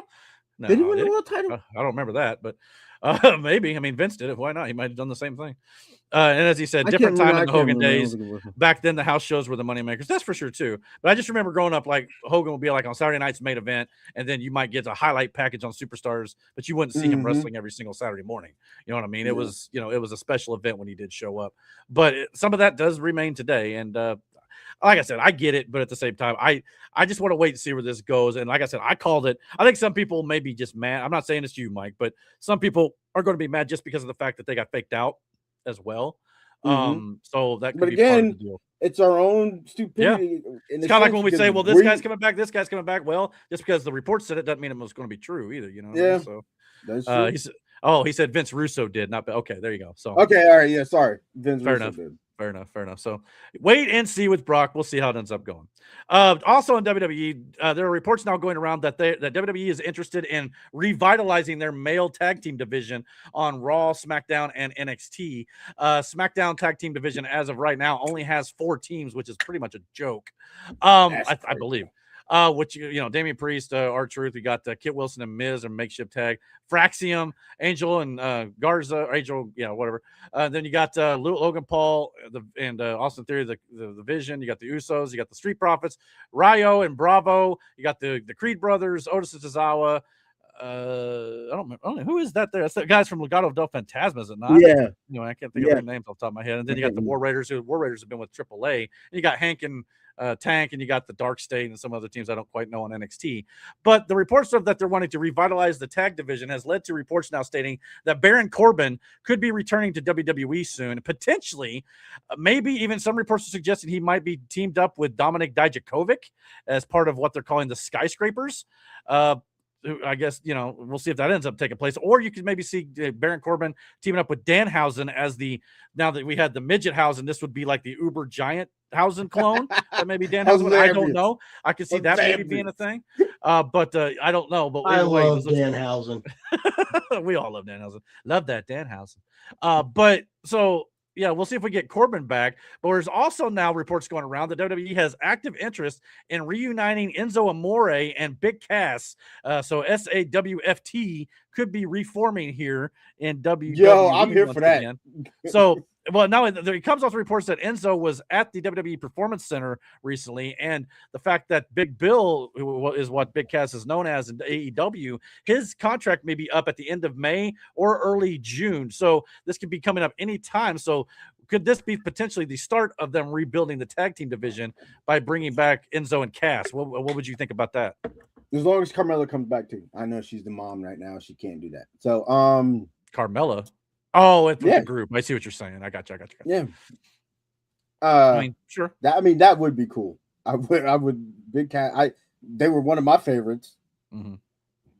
Even though that one time we thought Enzo died in the ring when he hit the oh my gosh, what he bounced his head off the mat. Yeah. Yeah, for sure. Now, and Mike said also David Arquette won the night. Yeah, we know about that one. That was they made a movie out of that basically. I think they made a movie around it. But anyway, and he also said the report he read is that they don't want to sign outside teams. They want to build teams from within. That is true. I read that report too. This may be the one exception. I don't know. But I did hear they want to kind of build up the teams that they currently have. But if you look at the teams that they do currently have here, like I said, kind of scarce at the moment. Not saying you can't build them. Especially SmackDown. Now, Miz and Kit Wilson is getting over a little bit, mainly because of Danhausen, but I don't know how long how much that's got legs. Obviously, Judgment Day, Damian Priest and R-Truth. Damian Priest is just trapped here. He should be in your world title picture, for whatever reason they backed off on that. Fraxium, I'm fine with. Street Profits, the Usos, if they continue with the tag team division with the Usos, he's got the whole bloodline thing, and the Vision, I'm fine with. But everybody else has got some work to do. But my biggest thing with the men's tag team division in WWE is you've got potentially the best tag team in the world, and you're not utilizing them. Yeah, seriously, I don't know what we're doing. Well, what are we doing? Because they're giving Penta a singles run right now. I get that, but it's like, and I understand he's the Intercontinental Champion, but you've got these two guys. Why are they? Start here, and then we can talk about revitalizing your division. You bring these guys in, you're going to be one leg up on everything. You got to. That means you either move Penta to SmackDown or you bring Phoenix to Raw. I mean, one guy is headlining Saturday night's main event tomorrow night in an Intercontinental title match. The other guy is attending funerals for a gingerbread man right now. Yeah. Why are we not utilizing this? And to be fair, before Rey Fenix got injured recently, there were plans to reunite these two guys in a tag team match in AAA, but this should be on the main roster. Yes, no doubt, 100%. 100%. If those reports are true, you start here. Otherwise, don't even talk to me because you're not serious. You're not. So you got to make Ray lose that title though. For Penta, you mean? Yeah, I wouldn't be Penta, surprised if he does end up losing Ethan Page, which we'll talk about in a second. But Now if that happens, then they very well could reunite these two. Yes, and if that's the case, I'll be for it. And Ethan could use the push. May still be a little young to get the Intercontinental title right away coming up from NXT, but he's been in the business for a long time. It's not like he's a young guy, like a fresh guy coming right out of NXT. He's kind of a little bit more of a veteran than a lot of people realize. But yeah, he's new to the main roster. But I mean, fan base. He could, but you got him to work with Javon. Javon Evans can work with him. Like, yeah, I could see why you would take Penta from that. I mean, not to say that Penta isn't Intercontinental worthy, but I'm saying like in the sense of Penta's a huge star who got over really big, really fast, and. Man, yeah, I think you put him with his brother though. Legitimately, one of my favorite fucking tag teams. Yeah. Now, when it comes to Enzo and Cass, like I said, I got no problem with them coming back, I guess. But I'm kind of with Mike to some respects. Oh, he said I never got into Enzo and Cass. Nothing personal against them.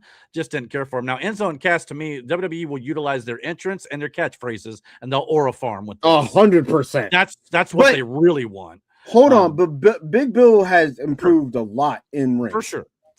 And like I know Enzo's been working the indies since he left. Yeah. Or since he got fired. Yeah, he has. And like he's worked with Zilla, he's wrestling, I think he was on TNA like a couple of times too. I believe so. MLW is when a lot of his work. MLW is where So like he stepped his whole wrestling game up too. It's not like they would be a bad addition, but I'm putting them on SmackDown for sure. Mike also said they need to get back Tyler Bate and Pete Dunne. I like them as a team. Yeah. 100%. Mustache Mountain was the name of the team. Yeah. Something like that. Awesome. For sure. Other little bit of news here. We got Asuka saying, basically, we all kind of speculated after Backlash whether or not she was retiring and being done from WWE. She basically talked like she was going back to Japan for the time being for a personal matter, but will return to WWE in the future. She basically said that she's what'd she say, like an entrepreneur. It's a whole long thing. I didn't want to read the entire thing because we'd be here all night, but she said everything is fine. You see, I'm not just a wrestler by trade, I'm a designer too. Even the way I live my life has to be art. I'm sure you're all wondering what's next for me, how I'll be involved with television, but don't forget I am still officially with WWE, so there's a chance I might pop up in front of you when you least expect it. Let's be honest, no one will ever make the kind of historic impact I made from day one. I don't think anyone will ever climb to the top nonstop, grabbing every title accolade on the way I did, because I'm a true pioneer, but there'll never be another Ahsoka. So she says, you may catch a glimpse of me. You better cherish it if you do, though. So we'll see what ends up being of Asuka here, but it sounds like she's not completely closing the door on her return to WWE. So that's good to hear, at least, but it may be a little fewer and far between based on the way she worded this. So if you get a chance to see her, by all means, you better appreciate it for sure. We also got a big news story this week. Ludwig Kaiser, who we've not seen in years at this point. Been stuck in catering, developmental hell, creative hell, whatever you want to call it. But he was arrested this week. He was the former member of Imperium, obviously the tag team with Gunther and Giovanni Vinci. He was arrested after a man confronted him over his passionate, intimate kissing behavior with a woman that he's dating, I guess, in an elevator in his apartment complex. Now, like I said, he was with Imperium. That whole group got disbanded. He broke up. I believe he was dating Tiffany Stratton. I don't think that's who that is necessarily. That looks totally different to me if it's not Tiffany. But anyway, then he spent all this time in catering and then he got arrested. We've not seen him anywhere since. I haven't. That's you crazy. No, crazy work. That's crazy. I haven't seen him whatsoever. But yeah, apparently, like I said, they were kissing really heavily in the elevator. Another guy came to the elevator, and as he left the elevator, he turned around and said, "Have some manners, will you?" And I guess that set off Ludwig Kaiser, and I guess he punched him or whatnot. We don't know all the details just yet. That's just one side of the story. However, there was a warrant issued for Ludwig Kaiser's arrest over this assault here, I guess you could say. And he even returned from Mexico to turn himself in. So Kaiser was very cooperative with the authorities. So it wasn't a domestic dispute or anything like that, a domestic assault situation. But it sounds like he did punch another guy. Now, with the fact that the Usos are still employed and they've been caught with DUIs and things in the past, I personally don't think that Kaiser's going to get much of a punishment or a penalty from WWE over this. But it does kind of throw into doubt the upcoming mask versus mask outside of kayfabe here this time. But Ludwig Kaiser's attorneys have filed a request to allow him to travel freely as he has a huge AAA match coming up as the real El Grande Americano outside of kayfabe here. But he said they have no prior criminal record. He's actually in Mexico when he learned of the arrest and turned himself in. So with this match taking place, not this weekend, but next, does this put this in jeopardy at this point since it is outside the country, number one, as well? This could be a problem legally. But all things considered, at worst comes to worst, you get somebody else to wear the El Grande mask to play cover for this, wouldn't you? Wait, he's not going to be at this match? Because that's potentially, it's only a week away. If no, he'll be back for the no. You think he'll be back by then? Yeah. I mean, it depends on how long this stuff takes legally, but it doesn't for what happened. I mean, he's already out on bond, so it's not like he's in jail, but he's got to get permission to continue to fly for the company, especially going out of the country for this match, especially in Mexico. So that does have to be sorted out. But yeah, not an assault charge. Yeah. I'm not sure. No, he'll pay a fucking fine, and then that guy, if he wants to, the guy wants money, he's gonna have to take him to small claims court, and that's just a total separate fucking issue. That's a personal matter at that fucking point. Sure. No, not for a fist fight. No. Mm-hmm. A night in jail. Yeah, I don't even know if he spent that, to be quite honest with you. Mike said the report stated that the guy threatened to call ICE on Kaiser's lady friend. If that's the case, yeah, I could see why that would maybe make him angry, I guess. I saw Kaiser had been granted permission to travel to Mexico by his. Okay, so that's good. If that's the case, it won't be a problem at all. So yeah, but like I said, we only know from the victim what was said. Maybe outside of the report, maybe Mike read. But it's also one of those things too. Like if you're the guy who turned around and said, "Mind your manners" or whatever, wouldn't you just, since you're leaving the elevator anyway, shouldn't you just keep walking? At the same time, you ain't on my back making out with your wife. I don't give a fuck what you do. But at the same time, I also kind of understand, like, can you not control yourself 30 seconds until the elevator stops toward your apartment or your hotel room and you can go do your thing? I get it to some respects too, but we weren't in that elevator either. It might not have been as egregious as this man is saying too. For sure. Yeah. But at the end of the day, it's just back to kayfabe. I don't know what that's got to do with the Noche de los Grandes coming up May 30th, but I'm still excited for the match versus match. But Ludwig Kaiser, get it together. Otherwise your wrestling career is going to be in the tank. Just going to say that. So yeah. Got any thoughts on Ludwig Kaiser and his problems here? You definitely got to get it squared away. No. Yeah. Well, before we get to the AAA show, as well as Clash in Italy, though, we got a Saturday night's main event this weekend, tomorrow night from Fort Wayne, Indiana, and got about 4 or 5 matches that we go over here. Let's go over this a little bit more from the bottom up. We got Becky Lynch versus Sol Ruca for the Intercontinental title. Go Sol Ruca. I again, it's one of those NXT call-ups. Do you put the title on her right away, or you have Becky win this? No, one? I mean, you can stretch that this out woman with a Becky. title. You know, you could stretch this out with Becky. I mean, it's not like she's not title pedigree. She was, I do believe she was the NXT Women's Champion for a while too. So yeah, for sure. Oh, we also got Rhea Ripley and Charlotte Flair and Alexa Bliss versus Jade Cargill, Meechin, and Beefab. I think the baby faces win here. I think obviously this is going to set up Rhea and Jade again. It's going to set up Rhea, but it's also going to Charlotte's. Yeah, they're going to have a little powwow there. I believe they're teaming up together tonight. Charlotte and Rhea are. We'll see how that goes tonight, but I think they're probably going to be button heads there too. Yeah, for sure. We also got Brie Bella and Paige defending their women's tag team championships against the Irresistible Forces, a rematch from partially rematch. It was more of a multi-woman match then. But so, do you think the Irresistible Forces get their titles back, or do you think, 100%? Because this pairing is weird.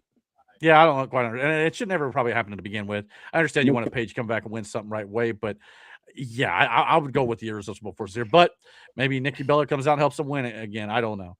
We also got the Vision, Logan Paul and Austin Theory versus the Street Profits. I think the Vision. Who cares? Street Profits win. No, you give it to the doting fathers. Did you see that little video that they put out? I saw Bianca and they had a little. They did a video too, just Bianca and Montez. But also, Dawkins' wife is pregnant. Yeah, I saw. Yeah, yeah. So you give it give to it to those the doubting newly fathers to be. crowned That's it. doubting fathers to be. Well, here's the thing. I don't, as much as they're talking about rebuilding the men's tag team division, you got the Street Profits semi sort of teasing a breakup on Monday Night Raw a little bit. We got, you know, They're still doing that. They're Dawkins is kind of like chumming up with Seth Rollins, and Montez wants nothing to do with it. So I don't know where this is going. I don't know if this is going to be like, you know, the friction that causes them to lose this match, and that's all they're really aiming for there. But yeah, I just don't see it. I think the division retain here because who else should really? You turn Montez heel and put him with the Vision. You could. I mean, I don't know what you do with Dawkins at that point. Somebody Dawkins is a hell of a wrestler. I mean, you can I know, but between him and Dawkins or him and Ford. you could, but after that, it'd be Marty and Sean all over again. If you ask me, I think Montez is clearly. I think Montez is clearly the number one guy there. But don't be wrong, as a team, I like them. But yeah, we'll see. And then, of course, the main event, like we mentioned earlier, Penta versus Ethan Page for the Intercontinental Championship. Do you think this is going to go Ethan Page's way, as we talked about? You reform the Lucha Brothers, or do you think Penta's going to retain? Yeah, nope. I mean, I'd be fine with it. It'd be a little bit of a shock, a little bit, I guess, but I don't know. I mean, I'd be fine for it. You know? He can beat Penta. Sure. Dominic's doing something else right now with Finn, so you need a strong heel right now in that division. And well, that's another team too. Dominic and JD McDonough. Why aren't they going for tag titles and stuff like that? I know Dominic's kind of Finn Balor right now. Well, that and Dominic's always got his thing going on in AAA as well. So depends on what he's doing over there. So, but yeah, that's another team you continue to build up from within, as Mike mentioned in the chat too. So there's potentiality here for some good stuff when it comes to the tag division and stuff, and including some of these young up and coming NXT talents that are now on the main roster too. So I'm excited to see where that goes. I think Penta's going to retain here personally, but I would be fine with Ethan Page winning. So I think Ethan Page livens up the Intercontinental division, like legitimately, like. Again, you already got an ingrown story between Ethan Page and the young OG. I cannot remember his name. Javon Evans. Yeah. You already got a built-in story there from NXT between those two. You can carry that over here. They've already been playing it out already since he's got to Raw. So, like, yeah, Javon Evans is, again, one of your next big stars. Yeah.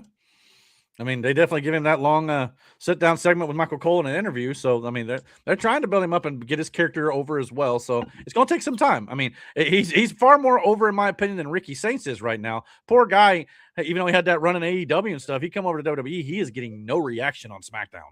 That guy is dead in the water right now. And I know he's Cody's friend, but they've got some work to do with Ricky Saints for the main roster crowd.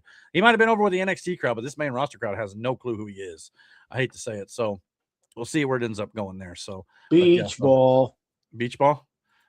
Well, you think it's boring beach ball segment? Is that what you think? Is that what you're alluding to in there? Yep. Beach ball. Well, to be quite honest, I don't necessarily think that's the best Saturday night's main event lineup that you could have offered, but it's a quarterly thing now. It's not always going to be your top tier matches. That's next week with Clash in Italy, with the pay-per-view so close as well. I see why they're holding off some of those. We'll talk more about that next week. You want your big guns on the pay-per-view, because if you don't, then you end up what happened with MVP when you have a 15-second women's match that could have been an email. Oh, yeah. I thought you meant MVP, the wrestler. You meant the organizer. I got you. I got you. Talking about Rana Carano. Mike also said, he said Mustache Mountain, by the way, was baiting Trent 7 in NXT UK. So, yeah, there was a little difference. Yeah, I know. That is an awesome name for a tag team. He helped them in a 3-way or something. It was them and Pete Dunne, but they were still using the moniker of Mustache Mountain, and like he did the whole mustache thing, even though he doesn't have one. But yeah, I know who the tag team was. Gotcha. He also said Bate and 7 blew off their feud in a tournament final for the UK title, won by Bate the week after Bate already appeared on NXT to promote his unification match with NXT champ Braun Breaker. Yeah, I didn't know that either. So some of that stuff just kind of falls. That was a hell of a match too. Tyler Bate and Trent 7 was a hell of a match too. That was. I can believe it too. He also said Kaiser just needs to take in some lucha shows and relax. I agree. That would do a lot of good. Go to Mexico. Yeah, just take some time off. Go to the beaches. You know, check out one some of them drinks with the umbrella in them. Maybe learn Spanish. Just saying. Yeah. You know, maybe do one of those things. That's for sure. Definitely shop help for a yourself. mask or something. You know, really immerse You know, yourself in they're the kind of leadership. in vibe right now, or in vogue. Yeah. So yeah, it's definitely worth it. So on the flip side of that, we also got some AEW news I want to talk about right quick. Willow Nightingale, the TBS champion, is no longer the TBS champion, as she had to relinquish the title on Dynamite this week and withdraw her name from the Owen Hart Cup tournament, as she is now dealing with a shoulder injury that she suffered against Red Velvet on Collision last week. So sucks for her. Sounds like she's going to be out for an extended period of time. So that means now we've got a wild card situation here on the bottom left against Alex Windsor in the first round of the Owen Hart Cup tournament. Yeah. Well, we already know who's the title's going to go to. Yeah, well, I wouldn't be surprised if it is Monet. You're right. That'd make a lot of sense too. If they give it to stupid her, because then legitimately like, Athena's why? not winning this.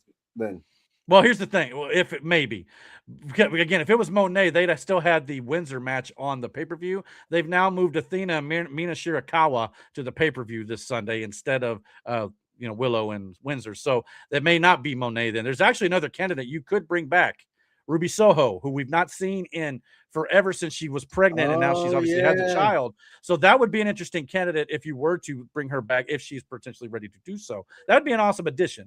And I think it would probably go over. Yeah, that one's another ball of wax. There's rumors that she may one day go to WWE, but I don't know. It's a whole thing. But we'll see if that ends up playing. But yeah, Britt Baker would be another good one. Another one that if you do Monet here, it's just kind of like cliche almost. It'd almost be better if you had a better surprise or a little bit Eric, different. can we permanently call her Nay? Nay? Shut up. Who? Like you just did there.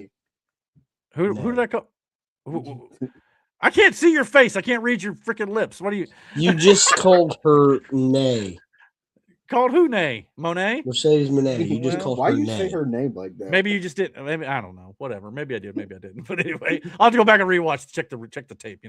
But anyway, so we got a pay-per-view on Sunday, Double or Nothing. I think AEW is like second biggest show of the year, basically. And we now have confirmation that Mick Foley is a part of AEW, at least when it comes to doing pre-show commentary at the buy-in with Renee Paquette. So what do we feel about this?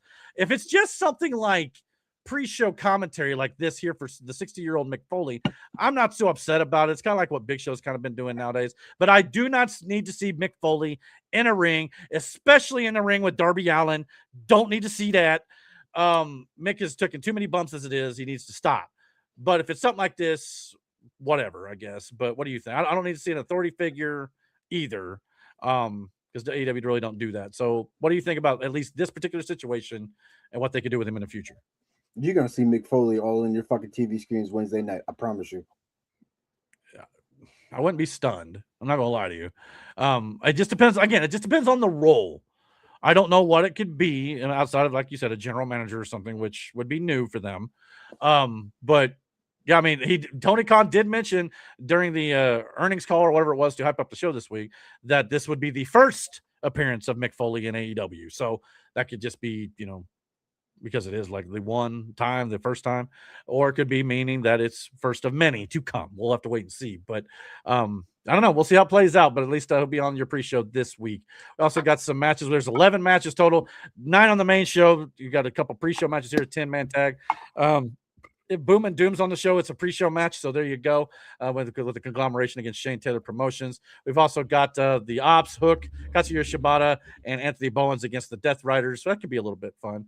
Then, of course, the main show here with the 9 main matches. I'm not going to lie to you. The main show, I'd have bought it purely for Will Ospreay versus Samoa Joe. That right there, like I said last week. And this match, I mean, you got FTR versus Cage and Cope for an I Quit match. Cage and Cope lose. They have to split up as a tag team. You got the Owen Hart Cup tournament, Athena, Mina Shirakawa, Bandito and Strickland, Ospreay and Joe. You got Stadium Stampede with 12 guys here, or maybe more. No, that's 14 guys. My bad. My math's off. And then you got the title versus hair, O'Reilly versus Moxley for the Continental Championship, no time limit. 4-way women's world championship matchup, Tekla, Chris Statlander, Hikaru Shida, and Jamie Hayter, as well as Okada versus Takeshita for the international championship. They've been building to that match for 6 months. So what are your overall thoughts on Double or Nothing? I think it's a pretty solid card, not going to lie to you, and some of the good storytelling built up to it. So it's pretty good top to bottom, I think. Why the need for Stadium Stampede? It's kind of something they kind of at least like to do once a year, seems like anymore. And I think it's supposed to be the biggest stadium they've done it in, if I'm not mistaken. Largest crowd they've had for a Double or Nothing too, I believe. So, yeah, and the guys there in that match are pretty good, like, you know, good teams there, I think, too, with the Omega and the Bucks. Isn't Double or Nothing like their WrestleMania? No, that's All In, but this is like their SummerSlam, basically. They're second biggest, I think, if you would put it that way. So, that's kind of the way I view it anyway. But what do you guys think? When is this? Sunday, 8:00. So two wrestling shows this weekend. This is. I will I'll be let watching you know the what I Coca-Cola think about it 600. when I watch it. Well, if I'm going to predict, I'm going to take Cage and Cope. They're winning because they're not splitting up. They're going to win the titles this time. I'll take Athena in the first round. I'm going to take Will Ospreay over Joe because Will Ospreay's winning the whole thing, in my opinion. Swerve Strickland over Bandito. I'm going to take the baby faces in Stadium Stampede. Mox and O'Reilly. I wouldn't be upset if O'Reilly took the title for Mox. I really wouldn't. Yep. He's had Mox's number. The time limit's one of the reasons that he didn't beat him on Dynamite last week. So Yeah. I'll probably take Tekla to retain because Statlander and Sheet have been button heads. I'm going to give the international title to Takeshita, though. I think he beats Okada, and I think Darby Allin retains. Well, no, I don't know. I'll take that back. I think MJF beats Darby Allin. I really do. And Yeah, I've already I will said take that. Joey Logano taking the checkered flag. Oh, the Coca-Cola? We're beyond that, bro. Move on. Um, Don't No, worry. we're This not last beyond thing. that. We're at the precipice. This is why we do wrestling first, because he'll jump. I think Yes. Yeah. I think Moxley retains. Ospreay Amen, beats Eric. Joe. Strickland beats Ben. No, I'd rather see Bandito beat Strickland, but That'd be interesting. It would. I'm not going to be upset, but I think it looks like a good pay-per-view. I think So Athena It would. wins. I don't know. if This she whole loses Cope in and the Chris- first, if Athena loses in the first round, I riot. I'm telling you right now. that's fucking crazy. If she don't win I the don't whole know, thing, man. it's one thing, but I get where you're coming from with this whole Cope and, Mhm. but at the same time, what do you do with FTR after that? Then Well, what do you do with that Cage and Cope after that? I don't know where you go with the title run either. I'd be. I mean, there's plenty of challengers for sure. But yeah. So I don't know. I don't We'll know see. that one. That one's a toss up. But yeah, I wouldn't mind O'Reilly winning. Yeah, I'd be okay with it. I really would. I just think with whatever the fuck they're doing with Moxley and Ospreay, Mhm. I don't think Ospreay loses the title right now. Yeah, that storyline. I know they're kind of building him into this more of a killer instinct type of thing, and that may be fine. But at some point, Ospreay's going to have to turn on the Death Riders, I think, because he's going to have to break away before he wins the title. Because you know, I think he's got to be a full blown babyface at that point.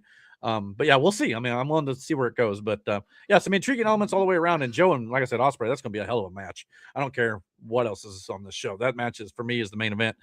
If you ask me, and I like all of this, but I'm totally down for it. Mike also said, speaking of Owen, this weekend will be 27 years since that terrible night we lost Owen senselessly. Yeah, that was talk about tragedy. That was the only pay-per-view that he did not get that year, probably for a good reason, you know, that you did. I mean, it didn't sound like it was on television anyway. It sounds like the cameras cut away, but for those in the crowd, I can't imagine seeing that happen live. He also said, what is the match you were so hyped to see that turned out to be a major letdown? You mean just ever? WCW's version of fucking War Games, the fucking triple stack cell. Yeah, I can see that. The one and that comes that stupid junkyard dog match or whatever the fuck between Bossman and Al Snow. Oh yeah, that wasn't good either. With the dog that made you eat your dog type of situation. Yeah, and then he had. Oh, I'm thinking of Big Show when it comes to the casket thing, but yeah, Al Snow was definitely sad. The one that stands out to me just off the top of my head. At the time, I was excited to see Bill Goldberg versus Brock Lesnar at WrestleMania 20. Terrible, awful. Thank God Stone Cold stunned both of them at the point. But but on paper, I was like, hey, you know, at that time, I was like, this could be great. No, it was not. But yeah, that's just the first one tops off. What? Yeah, because Hogan still won that stupid match. That match was so dumb. Like, you remember that? Where they had like these 3-tiered cell, right? And you had to go up to get the key or whatever the fuck to get out. To come back down to get out. I mean, on paper, don't sound terrible, but in execution, it was horrible. Not great, for sure. Just for Hogan to turn on DDP. What was the point? Yeah, for sure. He also said if FTR wins, we'll just have to cope with it. And although we will be on the edge of our seats. Yeah. And he also said Kennel from Hell. Yeah, that match was stupid. for sure. Those dogs, they didn't even get trained dogs. They just got people who Yeah. had dogs. This One is why dog you don't peed get- on the floor. Yeah, I mean, they may be trained, but they're still animals. You know, they do things that you, yeah, for like the snake wouldn't let go of Savage. You know what I mean? Like you gotta be careful. God, that was crazy. And Mike said the first time the Hardys wrestled was at Vengeance 2001. Major letdown. Yeah, I don't remember that one. There's been a few Matt Hardy or not Matt Hardy, Jeff Hardy. Come out when he like drugged out of his mind when he fought Sting in TNA. That was one that was, Genesis. Yeah, that was terrible. That was not good at all. So yeah. All right, well that'll do it for pro wrestling this week. Like I said, a couple big shows this week and some good storylines moving forward, but definitely intriguing right now. And we'll see how next week goes with this pay-per-view for WWE. So, any other thoughts on that? No, my eye is leaking. Matt's like, move on. I'm sorry, man. Okay, we try to make it fun for you. You know, even though I enjoy listening to wrestling, I just don't follow it. Yeah, even though you say you're never watching WWE again now because of Brock, you were just as mad as Mike was on that one. I'm currently angry with WWE. You look livid. Oh yes, I love your passion. All right, anyway, so all right, let's move on to the world of movies.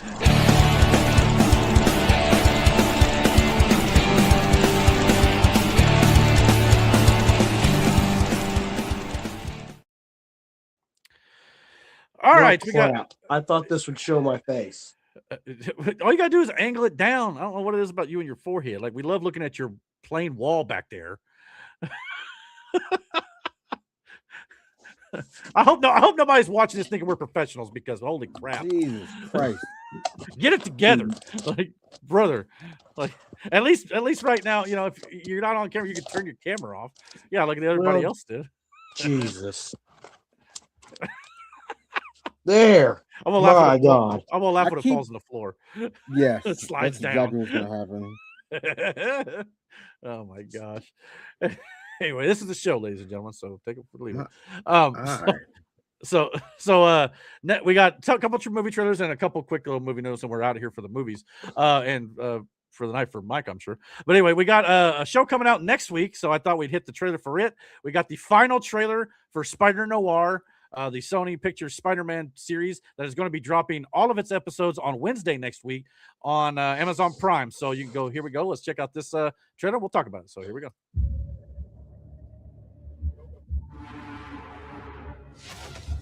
Have you seen it out there? I have not. What's it like? How's the weather? The city's a mess. You used to be. I know who I used to be. I know who I am now.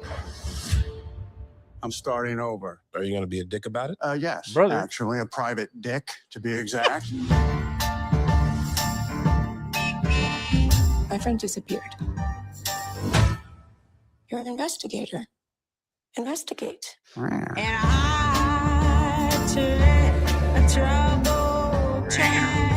Are we going to talk about the fact that her friend turned into some kind of sand monster? Oh, It really? seems like kind of like a big deal. what the hell is going on? I can't get into it right now. All I know is that once it starts, it gets worse fast. Until their sicknesses eat them alive.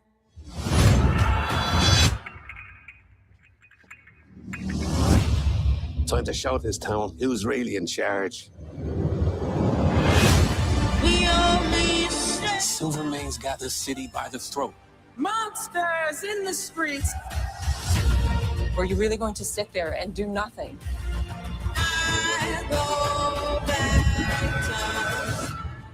I was never a hero.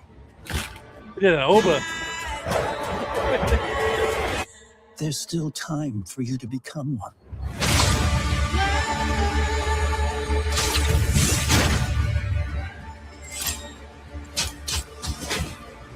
I want to fight.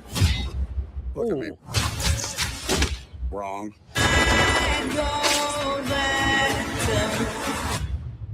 Because with no power comes no there's no I knew responsibility. it. Yeah. Nice twist on the line. So yes, it's in black and white and in color, so you can watch both. But Texas see that the spider's busy.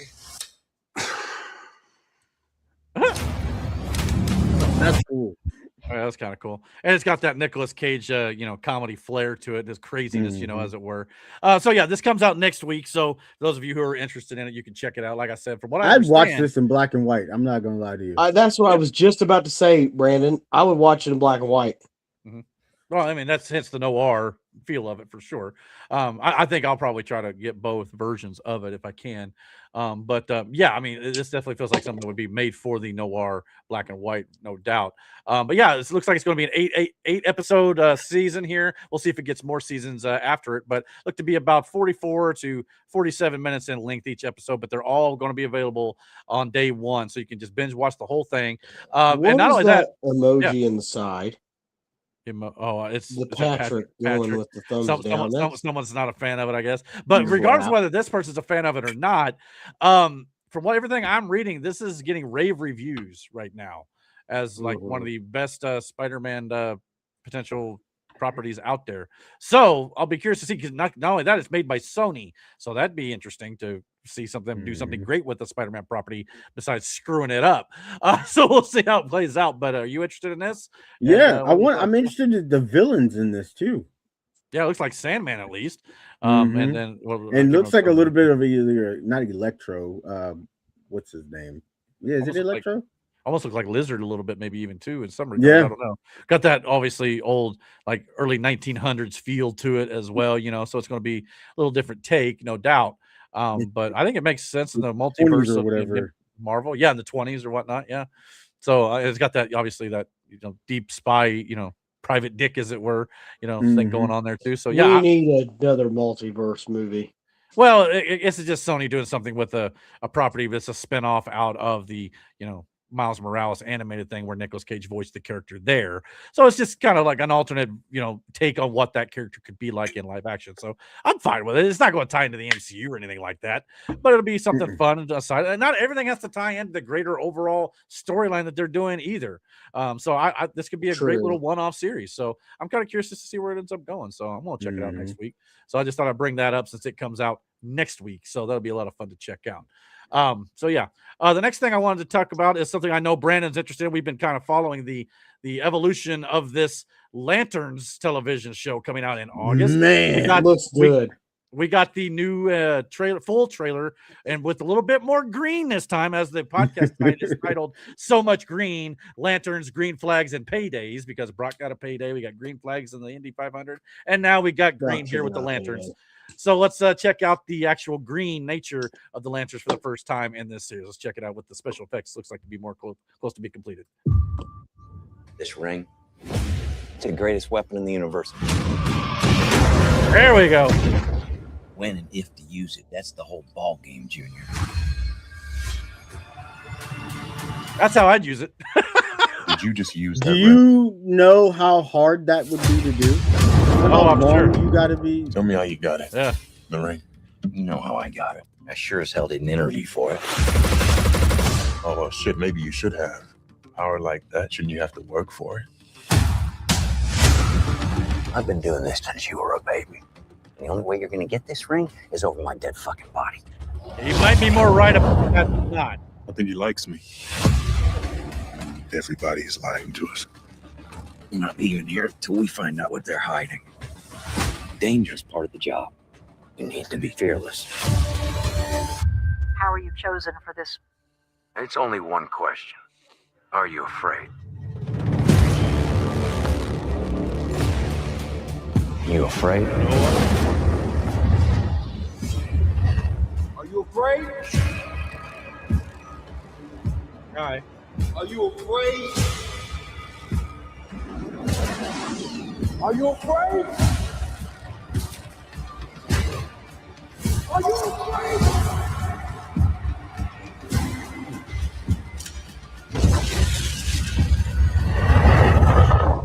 Was raised fearless, and I'll do this better than he's ever done it before. Then go and get it, John Stewart. I'm very intrigued to see how he gets this ring. I mean, obviously that line was thrown in there by, Hal Jordan about over my dead body, obviously to make the audience think he's not making it out of this season alive, which is why, John Stewart gets the ring. Or does he take it from him? I wouldn't think so, but they kind of made that illusion too. But we obviously got our first look at Hal Jordan in his beat up old suit. Obviously, he's a veteran with the rings here in this series. But it looks like we are going to get him using the powers in the show. I was kind of glad to see that they're not going to completely nerf Hal Jordan right out the gate. They may by the end of the season. We'll have to wait and see, but it looks like we're going to see a little bit of him using the powers and all that. And we get our first look at Sinestro from the backside here. So that's kind of cool to see. It looks like he's in some sort of prison, as it were, and Hal Jordan looking down upon him.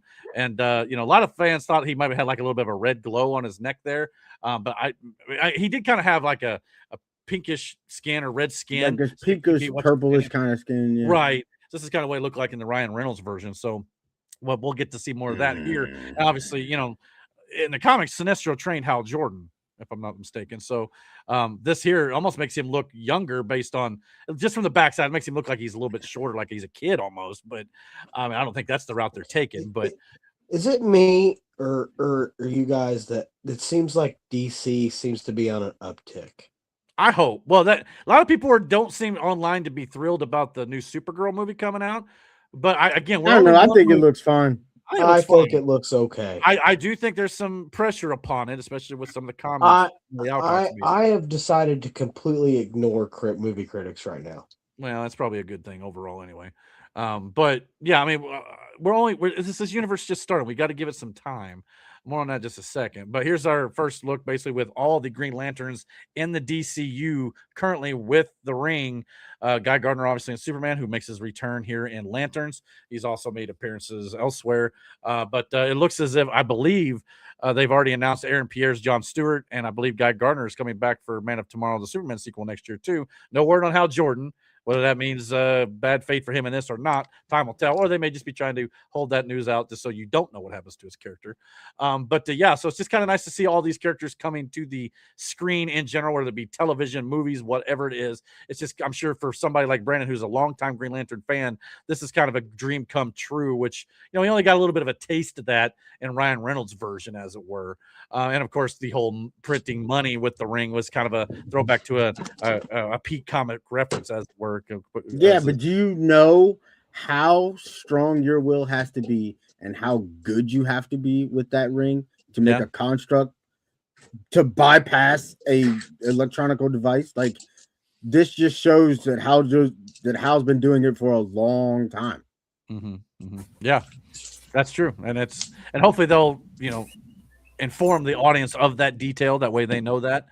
Because to me just watching, I'd have been like, "Oh, cool, he made a dollar bill." And but yeah, you're talking more detailed of how this ring power works more than like a casual fan would know. So I hope they explore that and go into more depth. And the constructs are different depending on the wielder. I mean, it's your will, so not everybody's constructs like that.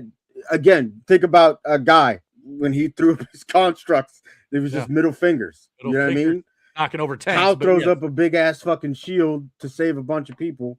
You know what I mean? Now John's would look totally different from Hal's and Guy's, because it depends on the wielder of the ring. Like, that's one of the cool things about, especially if we get a scene with all three of them with the ring at some point. It'd be dope. And this may be your only opportunity, depending on how fates go in this. But yeah, I mean, I want to see eventually the core all together. Not just one. Lantern and all. I want to see the entire group. I didn't want to see freaking the squirrel. I want to see all that. Chip. I want to see it all. I want to see Kilowog. I want to see Sinestro. Obviously looks to be villain already in this universe, but yeah, this stuff like that. It's like, all this stuff takes time to build and grow in a universe, and we're only the second year in right now. So I think with DC, a lot of fans need to be patient. And a lot of fans don't want to be patient just because it's not Henry Cavill's Superman or the Snyderverse or it's James Gunn. People need to learn to let some stuff go and try to give something else a chance, because that's what we're getting right now. And even Paramount. I thought the Superman movie was great. Like, I really enjoyed that movie. Yeah, I mean, it's not. It wasn't Man of Steel because it's a different take on the character, but it was more Superman. It was the closest thing to Superman for me since Christopher Reeve, in my personal opinion. I mean, everything else has been good. Don't get me wrong. I like the other stuff, but like I said, I'm just kind of preaching patience right now because everybody just gets so mad about this stuff. It's like, why don't you just give it a chance, man? I mean, Because even Paramount's already said once the Warner Brothers merger finalized, there goes the phone. Paramount's already said that they're going to stick with James Gunn. Of course, they're going to say that until reason not to. But if that is the case, this is the universe you're going to have here. So you got it together, brother? You good? No. Yeah. No, he doesn't. So anyway, needless to say, I can't wait for that series to start because work some wonders here. August 16th, so it's a little less than 3 months away. So you ain't gotta wait too much longer, man. And I'm glad. And I knew what everybody was complaining with that first trailer. Oh, there's no constructs. It just looks like it's a Western. You know, it's like, dude, you know that visual effects take time, right? Like you're going to get more of that later on. And now that we're getting closer to the release, those effects have been completed. So everybody needs to chill. You know, like we talked about it last week when we went to see Mortal Kombat. People are going to complain, oh, Katana was the main character against Shao Kahn in the finale. Yeah, but that's the real story. And that's not a spoiler, by the way. So those of you who are all mad at me that I just said that, it's not. That's always been the story in Mortal Kombat. So it's not like they're doing something like wokeifying it or anything. That's just the way the story's gone. You know, like real quick though, that movie was better than I thought it was going to be. Me too. Johnny Cage was awesome. His interaction with the clan, his interaction with Baraka and his clan. Yeah, Baraka's people. Yeah, no spoilers. No spoilers. That's why I didn't want to say it. Right. Was awesome. The fights were great. The fatalities, though, by goodness. Very good. Very well done. And you haven't noticed, this is our on the fly Mortal Kombat 2 spoiler review. So yeah. the surprises that took place with certain characters that you didn't think was gonna happen, that it happened to, was insane. One, you knew it was gonna happen, especially when it started. You're like, oh, you're like, oh, it's rap. but I was here for it though. I knew it was coming, and I was all for it. But Kano, just like in the first movie, if you liked Kano in that movie, then you're gonna love Kano in this movie. Yeah, the shit that he says to what the fuck is the sorcerer's name again? Quan Chi. Oh, hilarious. Yeah, definitely not. It is rated R, just so you know. Not just violence, but for the innuendos and the references and all that stuff too. But if you liked the Mortal Kombat 1 from 2021 at all, I highly recommend you check out the second one because it was better in every single way. In my fight scenes were amazing, and it's kind of like Avengers. I know that's kind of weird to say them in comparison, but I say that in the aspect of the Avengers have all these different characters and all these storylines they've got to interweave together. This Mortal Kombat film did an excellent job with every single character. There's like 15 characters in this movie, and you've got to intricately play that out with all their individual storylines and the storyline as a whole. And I thought they knocked it out of the park. I really do. And even the way it ended leaves room for a lot of characters that you didn't see that you now have the potential to see. Especially the way they structured the tournament, how it works. Like, yeah, well done. And they set up multiple storylines for the third film that they have already officially confirmed is coming. So as long as it does well at the box office, and I think as far as I know, it's doing okay. I don't think it's doing like terribly or anything like that. I mean, I don't expect it to make $1 billion or nothing, but hopefully it'll do well enough because I want that third one. If you don't do any more after that, I get it. That's a trilogy. You're good, but I definitely want the third, and it needs to happen probably within the next few years. And it was cool to see some of the old stages from the actual game too. Oh yeah, a lot of references. If you're a gamer. A lot of Easter eggs in this, especially for you. And Carl Urban, like I mentioned as Johnny Cage, he understood the part and he executed it to perfection. Oh, hilarious. He understood what was asked of him, and I think he did everything that could have been asked of him. No doubt about it. Hilarious. All right, a couple more things here in movies, and we'll be done with that for tonight. A couple of things in the rapid fire segment here. Speaking of DC, it has now officially been confirmed that Supergirl, Millie Alcock herself, will be returning again as Supergirl in Man of Tomorrow, the Superman sequel next year. So we already know that Jon Stewart's in that film, probably like Guy Gardner and a lot of the characters from the first Superman movie. I don't think Peacemaker's been confirmed for storyline reasons. You have to go watch Peacemaker season 2 for the reason why he's probably not in this movie. But just about every single DC character they've introduced so far appears to be in DC's Man of Tomorrow next year. So sounds like a little mini team up to kind of face Brainiac. So they may have to do that. And we may even get the introduction of Wonder Woman. That's speculated at this point too. And they better start teasing out their Batman at some point. So this is a slow build. But and Flash, especially if they're going to build to a Justice League, because you need Lantern, Wonder Woman, Batman, Flash, and Superman. And you have everybody but Flash at this point that I'm aware of, if the Batman casting comes along as well. So, again, this will only be 2 years in. I don't know about you, but when Marvel started, 2 years in, they didn't have all their players on the same screen at the same time yet. Let's hope they're not rushing it too much, but if done properly, this can work too. So again, a lot of things hinge on this Supergirl movie too. They better bring their A game, because there's going to be a lot of doubters going into that. If they can make believers out of some people, they'll be on a good footing, I think, moving forward. We also got some new posters for the upcoming Toy Story 5 coming out next month. It's only about 3 weeks away at this point, 3.5 weeks away. We'll get Woody versus the Tadpole tablet or whatever her name was in this thing. It's a leapfrog thing. Leapfrog. They can't say, Lily iPad. That's what it was. I knew it was something to that effect. So we got a couple of them doing some stare downs here. Buzz obviously not taking any crap. So we're going to see how that ends up going here. But I'm looking forward to this. I would like to see one more final trailer maybe before the movie comes out too. We'll see what happens. We're now also officially getting a Rick and Morty movie with Jacob Hare directing the film. I don't know exactly too much about that guy, but any fans of Rick and Morty at all? I mean, I've watched a couple episodes. Well, Matt, what do you think? You're raising your hand there. Yeah, it looks like a movie. Hard-hitting analysis here. I'm telling you. With Rick and Morty, especially, like, what I don't know, it's kind of like the whole thing. Well, no, The Simpsons actually made a good movie. Yeah, for sure. And I don't know if this is going to be like theaters or direct to streaming or what it may be, but either way, Rick and Morty's getting some sort of film here. For those of you fans, you can check that out. Let's see here. Keegan-Michael Key, who voices Toad in the Super Mario Brothers franchise, has officially announced that Super Mario 3 is officially in the works. Like, duh, we knew that was coming. But he also stated that the film will be releasing in theaters in 2029, which makes sense. 3 years from the first film to the second, 3 years from the second to the third. And in between, there is an untitled Nintendo film in 2028 we announced, or we talked about a couple weeks back. I believe that is the Donkey Kong film. So it sounds like we're going to be getting a few more expansions into the Nintendo franchise. But good to see Mario Brothers 3 is officially in the works for 2029. Definitely happy to see that. It was also announced this week that South Park will be debuting season 28 on September 16th. So for those of you who are still interested in that show, I've kind of fallen off a little bit of it as of late. Wasn't a big fan of some of the stuff they did in regards to Trump this last season, but it wouldn't have bothered me. So I don't care if you want to make fun of Trump or anything and like current presidents or anything like that, but be fair, do everybody. You've never once really done a show about Joe Biden or anything like that. You rarely did that, but you made it a focal point. So to me, it was kind of like, it's the same way with me with SNL. If you want to make fun of anything, that's fine, but do all sides. You know what I mean? That's just kind of what I see it. But otherwise, South Park was definitely a big part of my childhood growing up, and I definitely enjoy it. So I'm just kind of hoping they get back to some better ways, in my opinion. So yeah, we also got the first official image of I don't know how you pronounce his name. I think it's Jacon Otanen, or however you say his name, as the new actor who plays Jesus Christ in Mel Gibson's upcoming The Resurrection of the Christ parts 1 and 2.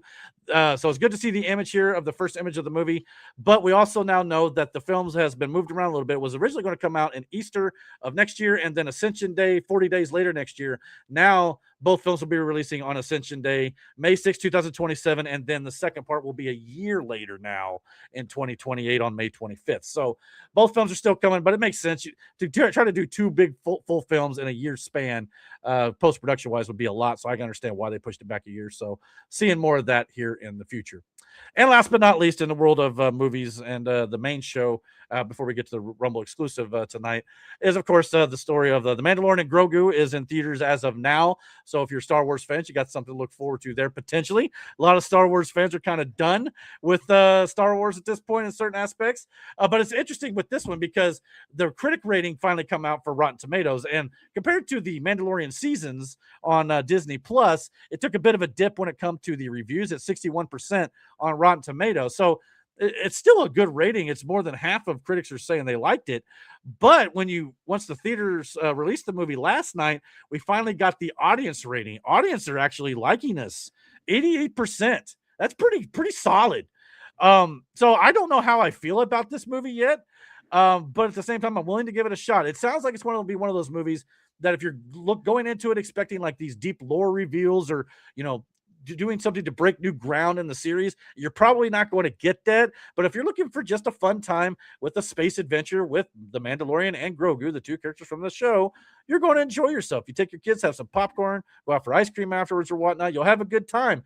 But if you're going into this looking for much more than that, you're probably going to be disappointed. So it just depends on what kind of fan you are. So what do you guys think about the audience? It sounds like it's like maybe one of those situations too where audience or critics didn't like it, but audiences are just going to be like, yeah, it's cool. May not be great, but so I'm curious at least. So yeah, I'll wait till you see it and then you let me know. Yeah, well, and even I was earlier this week like, do I really want to go see this now? Because I've just been hearing nothing but negative. But then when audiences kind of go, yeah, it was all right, I liked it, or I had fun. I'm like, well, maybe I should go check this out. Just make my own opinion, So time will tell. I don't know, but that's coming out this weekend. If you're interested, you got that to look forward to, at least in theaters. And I guess Matt said bye. But anyway, Matt said, "Fuck that, I'm out." He said the Mandalorian was good. I'm leaving. Yeah. Well, he was saying this week, I don't know if I want to hear bad things. I'm like, dude, just go watch and make your own opinion. You never know what people are going to say. Just to wrap up the chats here, Mike said, some movie shows are just cooler in black and white. I'll only watch it. It's a Wonderful Life that way. Yeah. And I think, do they even have a colored version of that movie? I don't, if they do, I've never seen it. But yeah, anyway, he was referring to this Spider Noir. I'm not sure. Then he said, Brandon, I may have asked before, but I'm old and forgetful. Who is your opinion of Marvel's version of Green Lantern? That's tough because there's really not a character. If we're going off of sheer willpower, if we're talking about Green Lanterns, Cap, easy. Yeah, just without the constructs, sure. Just body power, I guess, because super soldier. No, I mean, even if there was a power ring in this aspect, if you had to pick a wielder, it'd be Cap. Oh, I see what you're saying. Because he's pure and all that sort of stuff, good at heart. Power-wise, I mean, part of me wanted to say Miss Marvel, but I don't know. No, it's not a good one either. Power, if we're going Red Lanterns, Hulk for sure. Oh, sure, yeah, power of like anger or whatnot. He said, why not release on Rusev Day, talking about the resurrection of the Christ? I mean, every day is Rusev Day. So yeah, but you could definitely do that. I have no doubt about it. And he said, I have a Blu-ray of the movie where there is a colored version of the It's a Wonderful Life. I did not know that. Interesting. To be quite honest, I've not watched that movie in years. I don't even remember the whole thing. Obviously, I remember, every time a bell rings, that whole thing. But other than that, so other than that, it's just a little before my, obviously, a lot of people's times, but I don't know. It was one of those Halloween, Christmas movies. Boy, brother, one of these days my tongue will catch up to my brain tonight. But anyway, so yeah, I don't know, but yeah, that's cool. I mean, I'm glad you like it though. That's awesome. my mom used to watch it every year around Christmas time. She watched that movie, so I've seen it. Yeah, I may have, but it's been so long. I don't. Yeah, it needs definitely a rewatch. Maybe this Christmas. Who knows? I'm just not a big Christmas movie watcher. I mean, I like a few, but I'm not the type. Outside of A Christmas Story for me, yeah. Other than like the old claymation, Christmas, like Rudolph the Red-Nosed Reindeer, and, those movies, and then obviously The Grinch. I don't really watch that many Christmas movies. Well, I mean, and nothing against my sister or anything if she's watching. She's one of those people who loves to watch like basically a Christmas movie almost like every day, after, especially months that end in Burr. So from September on, basically she would if she could. So I don't know. I'm not saying she like burned me out on them, but there are times just like, well, you're watching another one. But at the same time, but I do love Christmas Vacation personally. That's my first personal favorite. I have to watch it at least once a year, so I do that. But otherwise, it's kind of like, well, what am I in the mood for? Seems like Home Alone's always played at least once too, but around the niece and nephew. But yeah, so definitely a good thing. And Mike, right on cue. And now I go sleepy. Thank you to all the veterans, especially those that made the ultimate sacrifice. May they always be remembered and honored. Good night. God bless. Yes, we'll see you. We'll be back next week for episode number 93, as far as I'm aware. By the way, Christmas Vacation, greatest ever. Good night. Yeah, don't push me down, Clark, for sure. Is your house on fire, Clark? Yeah. definitely love Aunt Bethany, but for sure. But yeah, but we're getting ready to move over to our Rumble exclusive. If we can get Miranda and Aaron back here, I know Miranda definitely wants to talk politics. But anyway, we're getting ready to move over there. We're going to be saying goodbye on YouTube and Facebook. So if you're watching this over there, please tune in next week, and don't forget to hit that like and subscribe button, comment below, and don't forget to follow us on Rumble so you can watch our news and politics segment, also known as Dragon's Den After Dark. So if you're going to be sticking around with us for the rest of the show, by all means do so. We'll be back in just about 4 minutes or so. So we'll see you guys in just a few. So hang in there in just a minute.